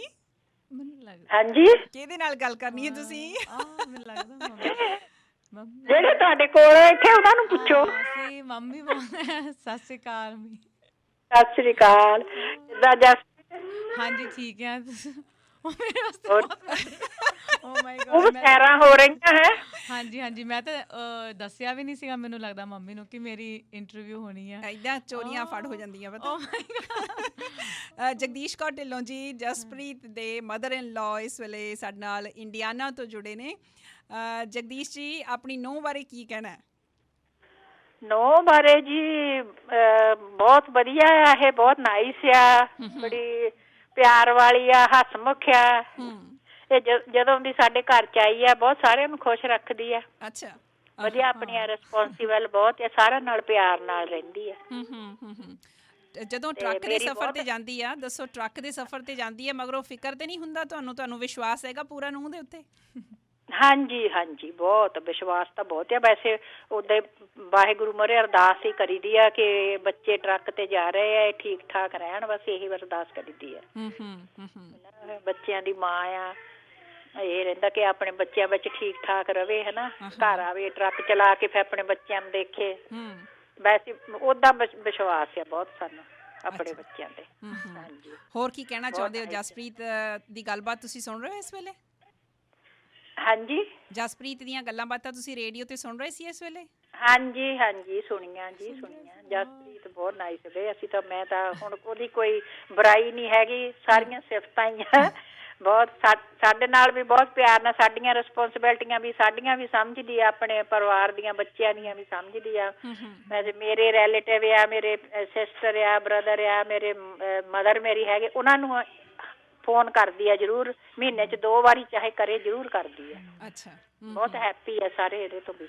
ਅੱਛਾ, ਜਦੋਂ ਇਹਨੇ ਟਰੱਕਿੰਗ ਦਾ ਸੋਚਿਆ ਕਿ ਟਰੱਕ ਦਾ ਲਾਇਸੈਂਸ ਲੈਣਾ, ਤੁਹਾਨੂੰ ਕਿੱਦਾਂ ਲੱਗਾ ਉਸ ਵੇਲੇ?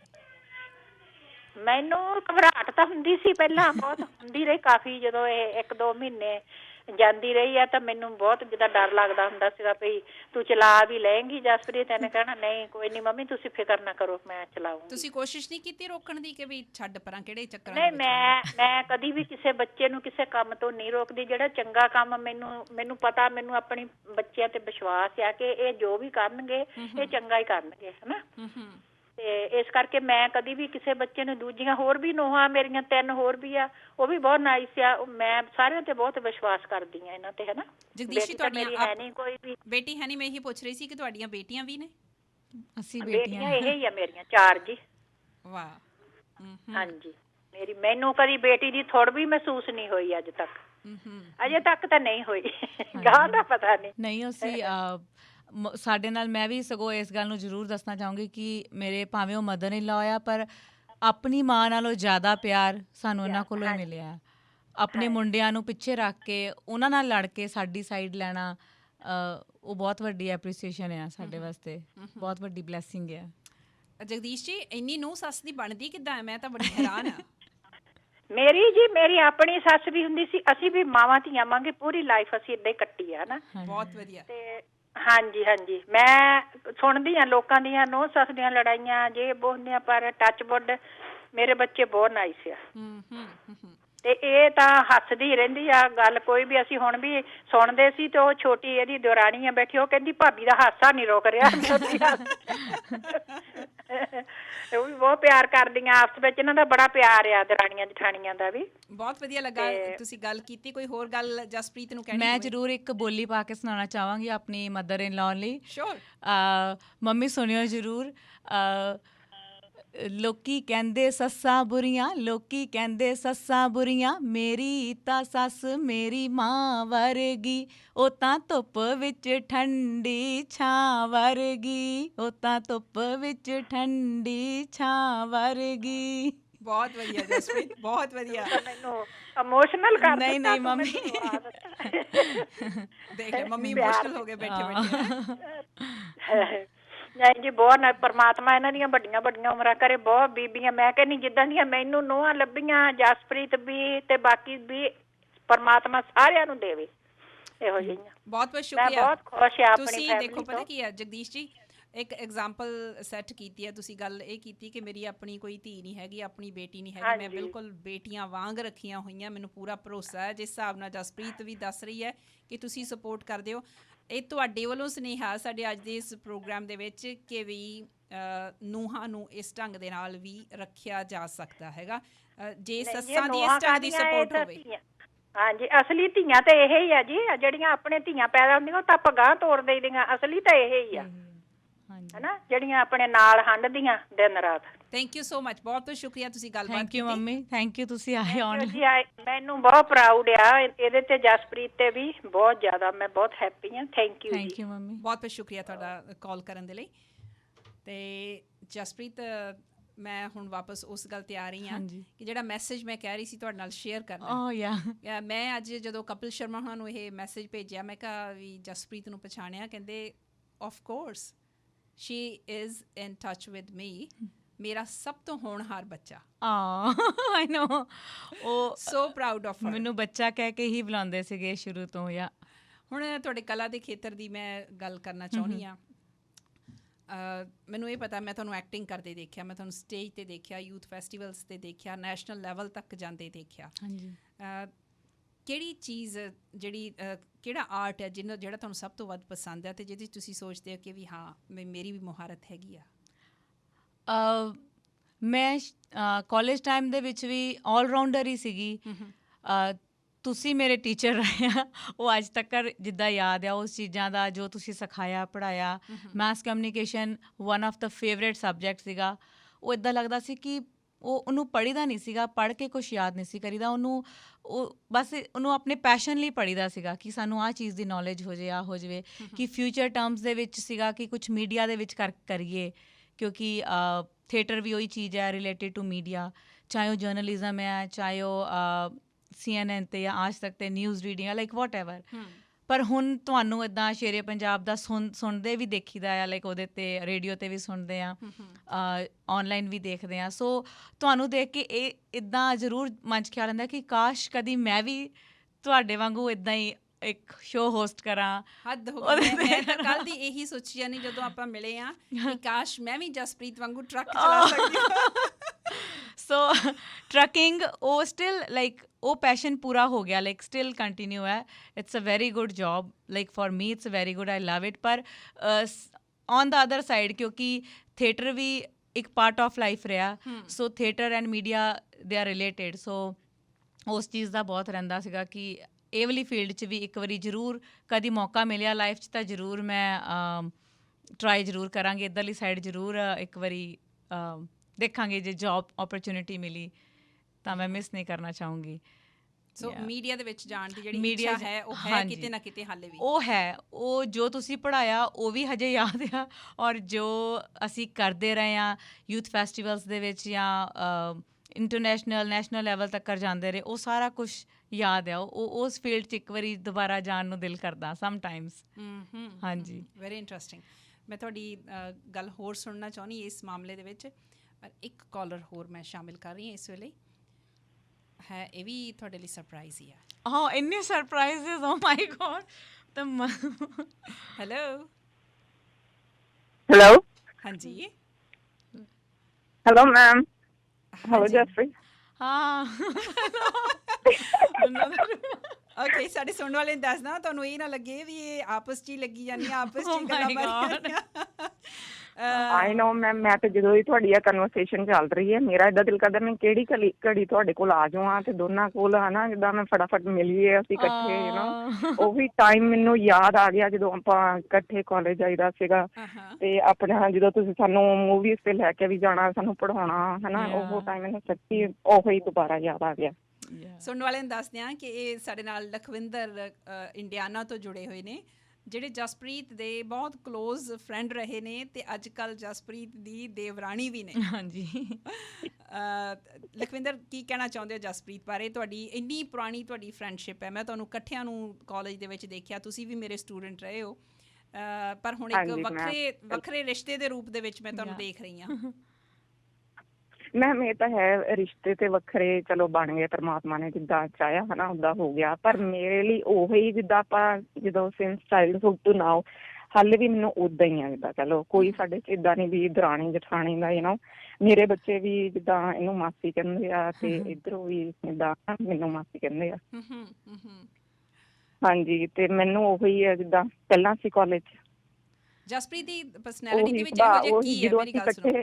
ਜਦੋਂ ਹਾਂਜੀ ਜਸਪ੍ਰੀਤ ਦੀ ਪਰਸਨੈਲਿਟੀ ਦੇ ਵਿੱਚ ਮੈਂ ਕਿਹਾ ਇਹੋ ਜਿਹਾ ਕੀ ਹੈ ਕਿ ਅੱਜ ਇੱਕ ਵੰਡਰਫੁਲ ਵੂਮਨ ਦੇ ਤੌਰ 'ਤੇ ਮੇਰੇ ਨਾਲ ਇਹ ਸਟੂਡੀਓ ਦੇ ਵਿੱਚ ਬੈਠੀ ਆ ਤੇ ਤੁਹਾਡੀ ਇੰਨੀ ਪੁਰਾਣੀ ਸਹੇਲੀ ਰਹੀ ਆ, ਉਸ ਤੋਂ ਬਾਅਦ ਤੁਹਾਡੀ ਇਹ ਜਿਹੜਾ ਫਰੈਂਡਸ਼ਿਪ ਸੀ ਉਹ ਰਿਸ਼ਤੇ ਦਾ ਰੂਪ ਲੈ ਗਈ। ਮੈਂ ਜਾਣਨਾ ਚਾਹੁੰਦੀ ਹਾਂ ਵੀ ਕੀ ਚੀਜ਼ ਹੈ। ਮੈਮ ਜਦੋਂ ਕਿ ਈਵਨ ਹਾਂਜੀ ਮੈਮ, ਈਵਨ ਕਿ ਇੱਕ ਤੇ ਆਲਰਾਊਂਡਰ ਕਹਿ ਲਓ ਹਨਾ, ਕਿ ਸਾਰਿਆਂ ਨੂੰ ਹੈਪੀ ਰੱਖਦੀ ਆ ਹਨਾ, ਸਾਰੇ ਜਾਣੇ ਅਸੀਂ ਬਹੁਤ ਖੁਸ਼ ਹਾਂ, ਕਦੀ ਸਾਡੇ 'ਚ ਕੋਈ ਏਦਾਂ ਦਾ ਨਹੀਂ ਹੈਗਾ। ਤੇ ਬਾਕੀ ਜਿੱਦਾਂ ਹਨਾ ਸਪੋਰਟਿਵ ਆ, ਹਾਲੇ ਵੀ ਜਿੱਦਾਂ ਓਵਰ ਦਾ ਫੋਨ ਜਦੋਂ ਅਸੀਂ ਗੱਲ ਕਰੀਦੀ ਆ, ਪਹਿਲਾਂ ਤੇ ਸਾਡਾ ਟਾਈਮ ਨਹੀਂ ਲੱਗਦਾ, ਪਰ ਜਦੋਂ ਅਸੀਂ ਗੱਲਾਂ ਕਰਨ ਬੈਠੀਏ ਫਿਰ ਘੰਟਾ 2 ਘੰਟੇ ਏਦਾਂ ਹੀ ਨਿਕਲ ਜਾਂਦੇ। ਤੇ ਉਹ ਇੰਨਾ ਮਜ਼ਾ ਆਉਂਦਾ ਗੱਲ ਕਰਕੇ ਵੀ, ਫਿਰ ਅਸੀਂ ਉਹੀ ਟੌਪਿਕ ਹੁੰਦੇ ਆ ਕਿ ਆਪਾਂ ਪਿੱਛੇ ਚਲੇ ਜਾਏਗਾ। ਲਖਵਿੰਦਰ, ਔਰ ਮੈਮ ਸਭ ਤੋਂ ਜ਼ਿਆਦਾ ਤੁਹਾਨੂੰ ਮਿਸ ਕਰਦੇ ਹਾਂ ਕਿ ਆਪਣਾ ਜਦੋਂ ਆਪਾਂ ਕਾਲਜ ਦਾ ਟਾਈਮ ਸੀਗਾ, ਕਿੱਦਾਂ ਤੁਸੀਂ ਸਾਨੂੰ ਸਪੋਰਟ ਕਰਦੇ ਸੀ ਹਨਾ, ਕਿੱਦਾਂ ਆਪਾਂ ਉਹ ਚੰਡੀਗੜ੍ਹ ਦਾ ਟ੍ਰਿਪ ਹਾਲੇ ਯਾਦ ਹੈ ਮੈਨੂੰ। Thank you so much. ਮੈਨੂੰ ਬਹੁਤ ਚੰਗਾ ਲੱਗ ਰਿਹਾ ਰੀਕਨੈਕਟ ਹੋ ਕੇ। ਲਖਵਿੰਦਰ, ਜਦੋਂ ਤੁਹਾਨੂੰ ਇੱਥੇ ਜਾਣਨ ਵਾਲੇ ਲੋਕ, ਜਦੋਂ ਤੁਸੀਂ ਉਹਨਾਂ ਨੂੰ ਦੱਸਦੇ ਹੋ ਕਿ ਮੇਰੀ ਜਠਾਣੀ ਟਰੱਕ ਚਲਾਉਂਦੀ ਹੈ, ਕਿੱਦਾਂ ਦਾ ਰਿਐਕਸ਼ਨ ਹੁੰਦਾ ਉਹਨਾਂ ਦਾ? ਮੈਮ ਮੇਰੇ ਜਿੱਦਾਂ ਸਾਡੇ ਨਾ ਇੱਕ ਸਾਡੇ ਸਕੂਲ ਦੀ ਫਰੈਂਡ ਵੀ ਆ, ਤੇ ਮੇਰੀ ਜਿੱਦਾਂ ਗੁਰਪ੍ਰੀਤ ਬਾਰੇ ਮੈਂ ਗੱਲ ਕਰ ਰਹੀ ਹਾਂ, ਜਿੱਦਾਂ ਉਹ ਸਾਡੀ ਹੁਣ ਉਹ ਵੀ ਸਿਸਟਰ ਇਨ ਲਾਅ ਆ ਜਿੱਦਾਂ ਮੇਰੀ। ਜਿੱਦਾਂ ਸਾਡੇ ਸਕੂਲ SD ਮਾਡਲ 'ਚ ਅਸੀਂ ਇਕੱਠੇ ਪੜ੍ਹਦੇ ਸੀ, ਤੇ ਜਦੋਂ ਉਹਨੂੰ ਵੀ ਪਤਾ ਲੱਗਿਆ ਹਨਾ, ਤੇ ਉਹਨੂੰ ਵੀ ਇੱਕ ਵਾਰੀ ਸਾਡੀ ਏਦਾਂ ਗੈਟ ਟੂਗੈਦਰ ਜੀ ਸੀਗੀ, ਹੈਂਗ ਆਊਟ ਜਿਹਾ ਹੋਇਆ, ਤੇ ਉਹਨੂੰ ਵੀ ਜਦੋਂ ਪਤਾ ਲੱਗਿਆ, ਤੇ ਉਹ ਵੀ ਚਾਹੁੰਦੀ ਆ ਵੀ ਸਾਨੂੰ ਵੀ ਹਨਾ ਅਸੀਂ ਵੀ ਅੱਗੇ ਵੱਧ ਸਕੀਏ, ਵੀ ਕਿੱਦਾਂ ਹਨਾ ਅੱਗੇ ਅਸੀਂ ਜਾ ਸਕੀਏ ਇਸ ਫੀਲਡ ਦੇ ਵਿੱਚ। ਬਹੁਤ ਐਕਸਾਈਟਮੈਂਟ ਜੀ ਹੁੰਦੀ ਹੈ। ਕਈ ਵਾਰੀ ਹੁੰਦਾ ਕਿ ਹਾਂ ਜਸਪ੍ਰੀਤ ਨੂੰ ਮੈਂ ਵੀ ਪੁੱਛਾਂ, ਯਾਰ ਮੈਨੂੰ ਵੀ ਮਾੜਾ ਮੋਟਾ ਕੁਛ ਦੱਸ ਯਾਰ। ਤੇ ਕੋਈ ਗੱਲ ਨਹੀਂ, ਅਸੀਂ ਵੀ ਇਹਦੇ ਪਿੱਛੇ ਪਿੱਛੇ ਹੀ ਆ। ਬਿਲਕੁਲ, ਗ੍ਰੇਟ, ਬਹੁਤ ਵਧੀਆ ਇੰਸਪੀਰੇਸ਼ਨ ਆ, ਮੋਟੀਵੇਸ਼ਨ ਦੇ ਰਹੀ ਹੈ ਤੁਹਾਨੂੰ। ਬਿਲਕੁਲ ਜੀ, ਬਿਲਕੁਲ ਇੰਸਪਾਇਰ ਕਰਦੀ ਹੈ, ਬਿਲਕੁਲ। ਔਰ ਤੁਸੀਂ ਇਹ ਵੀ ਗੱਲ ਦੇਖੋ, ਜਦੋਂ ਆਪਾਂ ਡਰਾਮਾਸ ਹੁੰਦੇ ਸੀਗੇ ਸਾਡੇ ਹਨਾ, ਮਾਈਮ ਹੁੰਦੀ ਸੀਗੀ, ਜਦੋਂ ਆਪਣੇ ਸਕਿੱਟਸ ਵਗੈਰਾ ਸਾਰਾ ਕੁਛ ਹੁੰਦੀਆਂ ਸੀਗੀਆਂ, ਤੇ ਇੰਨੇ ਹੀ ਹੱਥ ਫੜ ਕੇ ਲੈ ਜਾਣਾ, ਯਾਰ ਆਪਾਂ ਵੀ ਚੱਲ ਕਰਦੇ ਹਾਂ। ਕਈ ਵਾਰੀ ਨਹੀਂ ਵੀ ਮਨ ਹੁੰਦਾ ਸੀਗਾ, ਬਟ ਸਟਿਲ ਜਿੱਦਾਂ ਕਹਿ ਲਓ ਕਿ ਇੰਸਪਾਇਰ ਕੀਤਾ। ਬਿਲਕੁਲ, ਮੈਨੂੰ ਯਾਦ ਹੈ ਮਾਈਮ ਦੇ ਵਿੱਚ ਤੁਸੀਂ ਵੀ ਹੁੰਦੇ ਸੀ Lakhwinder. Thank you so much. Mime ਯਾਦ ਬਿਲਕੁਲ ਯਾਦ ਹੈ। ਥੈਂਕ ਯੂ, ਕਾਲ ਕਰਨ ਲਈ ਸ਼ੁਕਰੀਆ ਤੁਹਾਡਾ। Thank you. ਸਾਡੇ ਇੱਕ ਹੋਰ ਲਿਸਨਰ ਗੱਲ ਕਰਨਾ ਚਾਹੁੰਦੇ ਨੇ, ਸਰਪ੍ਰਾਈਜ਼ ਨਹੀਂ ਹੈ ਤੁਹਾਡੇ ਲਈ। ਸੁਖਵੰਤ ਕੌਰ ਜੀ, ਜੀ ਆਇਆਂ ਨੂੰ। ਹਾਂਜੀ, ਨਵਜੋਤ ਜੀ ਸਤਿ ਸ੍ਰੀ ਅਕਾਲ। ਸਤਿ ਸ੍ਰੀ ਅਕਾਲ ਜੀ। ਤੇ ਜਸਪ੍ਰੀਤ ਨੂੰ ਬਹੁਤ ਬਹੁਤ ਪਿਆਰ। Thank you ji, thank you. Navjot ਜੀ, ਹਾਂਜੀ, ਮੈਂ ਨਾ ਸੋਚਦੀ ਪਈ ਸੀ ਕਿ ਮੈਂ ਹੁਣ ਨਾ ਜ਼ਿਆਦਾ ਸੁਣਿਆ ਹੀ ਕਰਨਾ ਪ੍ਰੋਗਰਾਮ, ਸ਼ਾਇਦ ਮੈਂ ਕਾਲ ਨਾ ਕਰਾਂ, ਪਰ ਮੈਨੂੰ ਨਾ ਤੁਸੀਂ ਸ਼ਖਸੀਅਤਾਂ ਹੀ ਇਹੋ ਜਿਹੀਆਂ ਲੈ ਆਉਂਦੇ ਜੇ ਕਿ ਮੈਂ ਸੋਚਦੀ ਹਾਂ ਕਿ ਸਾਨੂੰ ਇਹੋ ਜਿਹੇ ਬੱਚਿਆਂ ਨੂੰ ਐਨਕਰੇਜ ਕਰਨ ਵਾਸਤੇ ਜ਼ਰੂਰ ਕਾਲ ਕਰਨੀ ਚਾਹੀਦੀ ਹੈ। ਬਿਲਕੁਲ, ਸ਼ੁਕਰੀਆ ਤੁਹਾਡਾ। ਹਾਂਜੀ, ਜਿਹੜੀ ਤੁਸੀਂ ਨੌ ਸੱਸ ਦਾ ਰਿਸ਼ਤਾ ਤੇ ਇਸ ਬੱਚੀ ਦੀ ਮਿਹਨਤ, ਇਹਨੇ ਜਿਹੜਾ ਕਰੀਅਰ ਚੁਣਿਆ, ਦੇਖੋ ਆਲਰਾਊਂਡਰ ਹੈ ਤਾਂ ਬਰੇਵ ਹੀ ਸ਼ੁਰੂ ਤੋਂ, ਜਿਹੜਾ ਬੱਚਾ ਆਲਰਾਊਂਡਰ ਕਾਲਜ ਦੇ ਵਿੱਚ ਵੀ ਰਿਹਾ, ਨੈਸ਼ਨਲ ਖੇਡਿਆ ਹੈ, ਤੇ ਕਿੰਨੀ ਗਟਸ ਵਾਲੀ ਹੈ। ਮੈਂ ਤਾਂ ਨਾ ਦੇਖਦੀ ਹਾਂ ਕਿ ਟਰੱਕ ਵਾਲੇ ਜਿਹੜੇ ਲੜਕੇ ਆ, ਉਹਨਾਂ ਦੇ ਬੱਚਿਆਂ ਦਾ, ਉਹਨਾਂ ਦੀਆਂ ਫੈਮਲੀਜ਼ ਦਾ ਪਿੱਛੇ ਇੰਨਾ ਹਾਰਡ ਲਾਈਫ ਹੈ ਉਹਨਾਂ ਦੀਆਂ ਵਾਈਫ ਦਾ, ਤੇ ਇਹ ਜਿਹੜੀ ਬੱਚੀ ਆਪਣੇ ਬੱਚੇ ਛੱਡ ਕੇ ਜਾਂਦੀ ਹੈ ਹਨਾ। ਦੇਖੋ ਭਾਵੇਂ ਇਹਨਾਂ ਦੇ ਮਦਰ ਇਨ ਲਾ ਜਾਂ ਮਦਰ ਪੂਰੀ ਸਪੋਰਟ ਕਰ ਰਹੇ ਆ, ਪਰ ਜਿਹੜੀ ਮਾਂ ਹੁੰਦੀ ਉਹ ਬੱਚਿਆਂ ਨੂੰ ਹੁੰਦਾ ਕਿ ਅਸੀਂ ਉਹਨਾਂ ਨੂੰ ਵੀ ਮਿਲੀਏ ਹਨਾ, ਇਨ ਟੱਚ ਹੋਈਏ, ਤੇ ਇਹ ਬਹੁਤ ਗ੍ਰੇਟ ਨੇ। ਮੇਰਾ ਇਸ ਬੱਚੀ ਨੂੰ ਬਹੁਤ ਬਹੁਤ ਪਿਆਰ, ਵਾਹਿਗੁਰੂ ਇੱਥੇ ਕਿਰਪਾ ਰੱਖੇ। Thank you ji, thank you so much. Sukhwant Kaur ji, ਬਹੁਤ ਬਹੁਤ ਧੰਨਵਾਦ ਤੁਹਾਡਾ ਕਾਲ ਕਰਨ ਦੇ ਲਈ। ਕਾਲਜ ਦੇ ਵਿੱਚ ਤੁਹਾਨੂੰ ਯੂਥ ਫੈਸਟੀਵਲਸ ਦੇ ਵਿੱਚ ਮੈਂ ਤੁਹਾਨੂੰ ਡਰਾਮਾ, ਥੀਏਟਰ, ਸਾਰਾ ਕੁਝ ਕਰਦੇ ਦੇਖਿਆ। ਹਾਂਜੀ, ਉਸ ਤੋਂ ਪਹਿਲਾਂ ਮੈਂ ਕਪਿਲ ਸ਼ਰਮਾ ਉਹਨਾਂ ਦਾ ਮੈਸੇਜ ਪੜ੍ਹ ਕੇ ਸੁਣਾਇਆ ਕਿ ਮੇਰਾ ਸਭ ਤੋਂ ਹੋਣਹਾਰ ਬੱਚਾ। ਹਾਂਜੀ, ਭਲਾ ਉਹਨਾਂ ਨੇ ਇਸ ਤਰ੍ਹਾਂ ਕਿਉਂ ਕਿਹਾ? ਕਪਿਲ ਸ਼ਰਮਾ ਉੱਦਾਂ ਤਾਂ ਮੇਰੇ ਤੋਂ ਲਾਈਕ ਥੋੜ੍ਹੇ ਹੀ ਵੱਡੇ ਆ, 2-3 ਸਾਲ, ਪਰ ਉਹਨਾਂ ਨੇ ਹਮੇਸ਼ਾ ਮੈਨੂੰ ਐਜ਼ ਅ ਬੱਚਾ ਹੀ ਟਰੀਟ ਕੀਤਾ। ਔਰ ਜੋ ਵੀ ਅੱਜ ਮੇਰੇ 'ਚ ਐਕਟਿੰਗ ਦੇ ਟੈਲੈਂਟਸ ਆ, ਜੋ ਵੀ ਮੇਰੇ ਅੰਦਰ ਸਕਿੱਲਸ ਆ, ਕੁਛ ਮੈਂ ਡਰਾਮਾ ਕਰ ਸਕਦੀ ਹਾਂ, ਡਿਫਰੈਂਟ ਟਾਈਪਸ ਆਫ ਲਾਈਕ ਕੁਛ ਵੀ ਫਨ ਕਰ ਸਕਦੀ ਹਾਂ, ਉਹ ਸਾਰਾ ਕੁਛ ਮੈਨੂੰ ਉਹਨਾਂ ਕੋਲੋਂ ਹੀ ਸਿੱਖਣ ਨੂੰ ਮਿਲਿਆ। ਉਹਨਾਂ ਨੇ ਮੈਨੂੰ ਇੱਕ ਗੱਲ ਕਦੀ ਵੀ ਨਹੀਂ ਭੁੱਲੀ, ਉਹ ਹਮੇਸ਼ਾ ਮੈਨੂੰ ਕਹਿੰਦੇ ਹੁੰਦੇ ਸੀਗੇ, ਬੱਚੇ ਆਪਾਂ ਲਾਈਫ ਨੂੰ ਆਪਾਂ ਕੋਈ ਵੀ ਚੀਜ਼ ਨੂੰ ਇੰਜੋਏ ਨਹੀਂ ਕਰਨਾ, ਆਪਾਂ ਇੰਜੋਏ ਹੋਣਾ ਆ। ਅੱਛਾ, ਸੋ ਉਹ ਜਿੱਦਾਂ ਇੱਕ ਮਾਈਂਡ 'ਚ ਉਹ ਚੀਜ਼ ਕਲਿੱਕ ਕਰ ਗਈ, ਔਰ ਆਲਵੇਜ਼ ਇੱਦਾਂ ਰਹੀ ਕਿ ਇੰਜੋਏ ਕਰਨਾ ਨਹੀਂ ਹੈ, ਆਪ ਇੰਜੋਏ ਹੋ ਜਾਣਾ ਅਸੀਂ। ਅੱਛਾ, ਸੋ ਇੰਜੋਏ ਹੋਣ ਤੋਂ ਬਾਅਦ ਜੋ ਕਰਨਾ ਉਹ ਇੰਜੋਏਮੈਂਟ ਆ। ਸੋ ਲਾਈਫ ਇੰਜੋਏ ਕਰਨਾ ਮੈਂ ਉਹਨਾਂ ਤੋਂ ਸਿੱਖਿਆ। ਉਹਨਾਂ ਨੇ ਮੈਨੂੰ ਪਤਾ ਕਿ ਥੀਏਟਰ ਦੇ ਵਿੱਚ ਤੁਹਾਨੂੰ ਬਹੁਤ ਜ਼ਿਆਦਾ ਟ੍ਰੇਨਿੰਗ ਦਿੱਤੀ ਹੈ। ਉਹ ਬਹੁਤ ਵੱਡਾ ਨਾਟਕ ਸੀ ਜਿਹੜਾ ਤੁਸੀਂ ਉਦੋਂ ਤਿਆਰ ਕੀਤਾ ਸੀ। ਹਾਂਜੀ, ਘਰੋਂ ਸਪੋਰਟ ਕਿੰਨੀ ਕੁ ਸੀ? ਘਰੋਂ ਤਾਂ ਮੰਮੀ ਦੀ ਤਾਂ ਹਮੇਸ਼ਾ ਮੈਨੂੰ ਸਪੋਰਟ ਰਹੀ ਆ, ਮੇਰੇ ਮੰਮੀ ਦੀ, ਪਰ ਪਾਪਾ ਜਿੰਨਾ ਚਿਰ ਤੇ ਕਾਲਜ ਦੇ ਵਿੱਚ ਕੁਛ ਕਰ ਰਹੇ ਆ ਉਹ ਓਕੇ ਸੀਗੇ, ਪਰ ਜਦੋਂ ਅਸੀਂ ਜ਼ੋਨਲਸ ਲਈ ਜਾਂ ਫਾਈਨਲਸ ਲਈ ਆਊਟ ਆਫ ਕਾਲਜ ਜਾਣਾ ਹੁੰਦਾ ਸੀਗਾ, ਇੰਟਰ ਕਾਲਜ ਕੰਪੀਟੀਸ਼ਨਸ ਇਹ ਵੋ, ਉਦੋਂ ਮੇਰੇ ਪਾਪਾ ਥੋੜ੍ਹੇ ਜਿਹੇ ਲਾਈਕ ਸਟ੍ਰਿਕਟ ਸੀਗੇ ਕਿ ਐਡੀ ਦੂਰ ਨਹੀਂ ਬੱਚਿਆਂ ਨੂੰ ਭੇਜਣਾ ਜਾਂ ਕੁਛ ਆ। ਸੋ ਇੱਕ ਲਾਈਕ ਬਹੁਤ ਫਨੀ ਇੰਸੀਡੈਂਟ ਹੈ ਜੋ ਮੈਂ ਸ਼ੇਅਰ ਕਰਨਾ ਚਾਹੁੰਦੀ ਹਾਂ। ਜ਼ਰੂਰ। ਜਦੋਂ ਅਸੀਂ ਜ਼ੋਨਲਸ ਤੋਂ ਬਾਅਦ ਫਾਈਨਲਸ ਵੀ ਜਿੱਤ ਲਿਆ, ਫਿਰ ਸਾਨੂੰ ਚਾਂਸ ਮਿਲਿਆ ਨੈਸ਼ਨਲ ਲੈਵਲ 'ਤੇ 1 ਐਕਟ ਪਲੇ ਕਰਨ ਦਾ। ਕਿੱਥੇ ਜਾਣਾ ਸੀ ਤੁਸੀਂ? ਅਸੀਂ ਝਾਰਖੰਡ ਜਾਣਾ ਸੀਗਾ। ਕਪਿਲ ਸ਼ਰਮਾ ਨੇ ਹੀ ਸਾਨੂੰ ਡਾਇਰੈਕਟ ਕੀਤਾ ਸੀਗਾ ਓਵਲਾ ਪਲੇ। ਓਕੇ। ਸੋ ਉਹਦੇ 'ਤੇ ਬਹੁਤ ਸਾਰੀਆਂ ਰਿਹਰਸਲਸ ਹੋਈਆਂ, ਸਭ ਕੁਝ ਸੀਗਾ, ਔਰ ਮੇਰਾ ਉਹਦੇ 'ਚ ਲੀਡ ਰੋਲ ਮੈਂ ਹੀ ਕਰ ਰਹੀ ਸੀਗੀ ਓਵਲੇ ਪਲੇ ਦੇ ਵਿੱਚ। ਮੇਰੇ ਤੋਂ ਬਿਨਾਂ ਪਲੇ ਹੋ ਨਹੀਂ ਸੀ ਸਕਦਾ। ਕੀ ਨਾਮ ਸੀ ਉਸ ਪਲੇ ਦਾ? ਮੈਨੂੰ ਨਹੀਂ ਯਾਦ ਆ ਰਿਹਾ। ਸ਼ੁਭਦਾ ਪਲੇ ਸੀਗਾ, ਬੇਸਡ ਔਨ ਵੂਮਨ ਦੇ ਉੱਤੇ। ਮੈਨੂੰ ਯਾਦ ਹੈ। ਹਾਂਜੀ।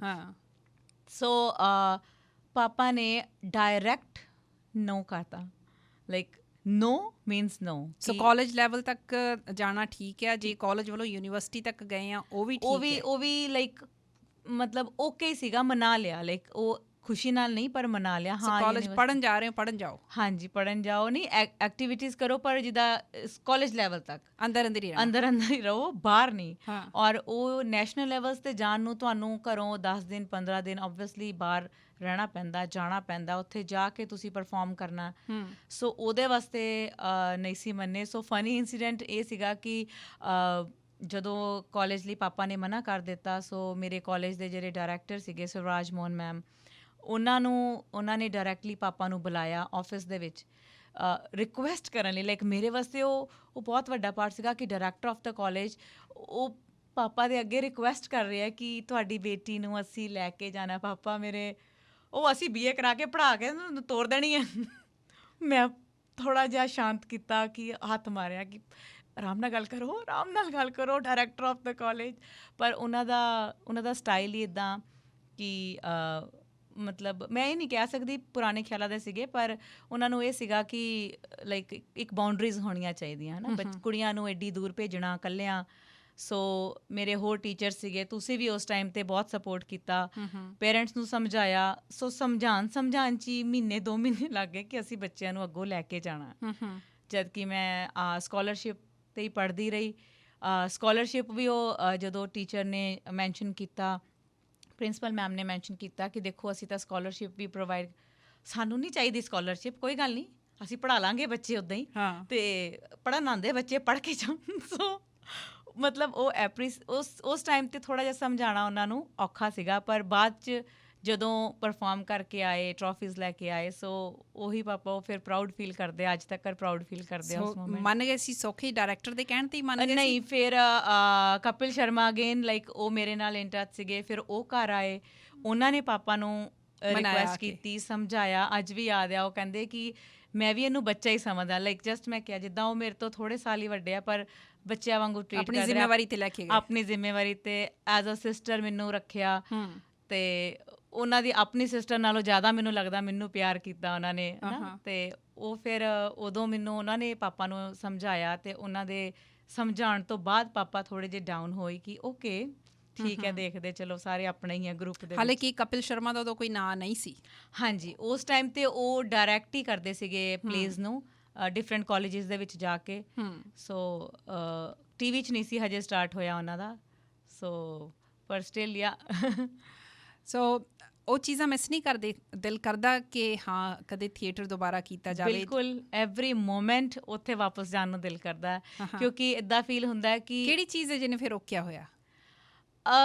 ਜਸਟ ਰਿਸਪੌਂਸਿਬਿਲਿਟੀਜ਼, ਪ੍ਰਾਇਰਿਟੀਜ਼, ਲਾਈਫ ਚੇਂਜ ਹੋ ਗਈ, ਮੈਰਿਜ ਹੋ ਗਈ, ਬੱਚੇ ਹੋ ਗਏ, ਫੈਮਲੀਜ਼ ਹੈ। ਹੁਣ ਆਪਣੇ ਬਾਰੇ ਘੱਟ, ਬੱਚਿਆਂ ਬਾਰੇ ਜ਼ਿਆਦਾ ਸੋਚਣਾ ਪੈਂਦਾ, ਫੈਮਲੀ ਬਾਰੇ ਜ਼ਿਆਦਾ ਸੋਚਣਾ ਪੈਂਦਾ। ਇੱਥੇ ਆ ਕੇ ਹੁਣ ਉਹੀ ਕਹੀਦਾ ਕਿ ਕੰਮ ਕਰ ਲਓ ਨਾ, ਤਾਂ ਹੀ ਅਸੀਂ ਪ੍ਰੋਗਰੈਸ। ਇੱਦਾਂ ਦੀਆਂ ਕੰਟਰੀਆਂ 'ਚ ਅਸੀਂ ਓਬਵੀਅਸਲੀ ਕੰਮ ਕਰਨ ਆਏ ਹਾਂ।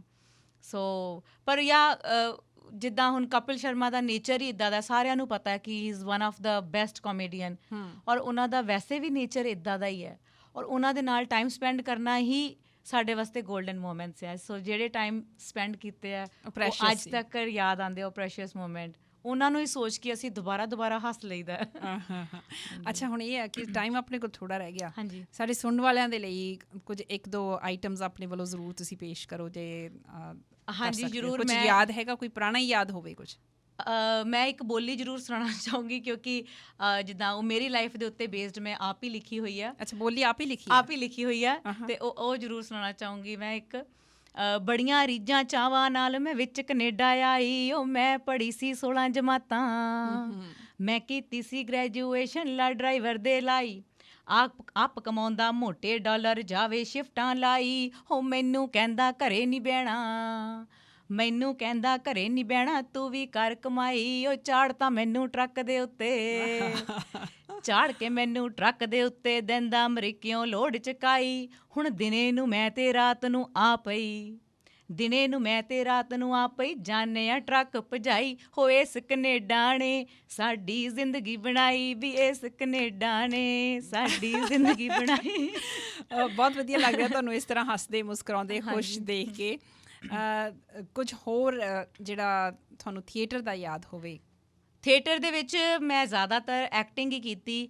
ਉਹ ਵੀ ਅਗੇਨ ਲਾਈਕ ਕਪਿਲ ਸ਼ਰਮਾ ਨੇ ਜੋ ਮੈਨੂੰ ਸਿਖਾਇਆ ਅੱਜ ਤੱਕ ਮੇਰੇ ਅੰਦਰ ਐਜ਼ ਇਟ ਇਜ਼ ਹੀ ਭਰਿਆ ਹੋਇਆ ਹੈ।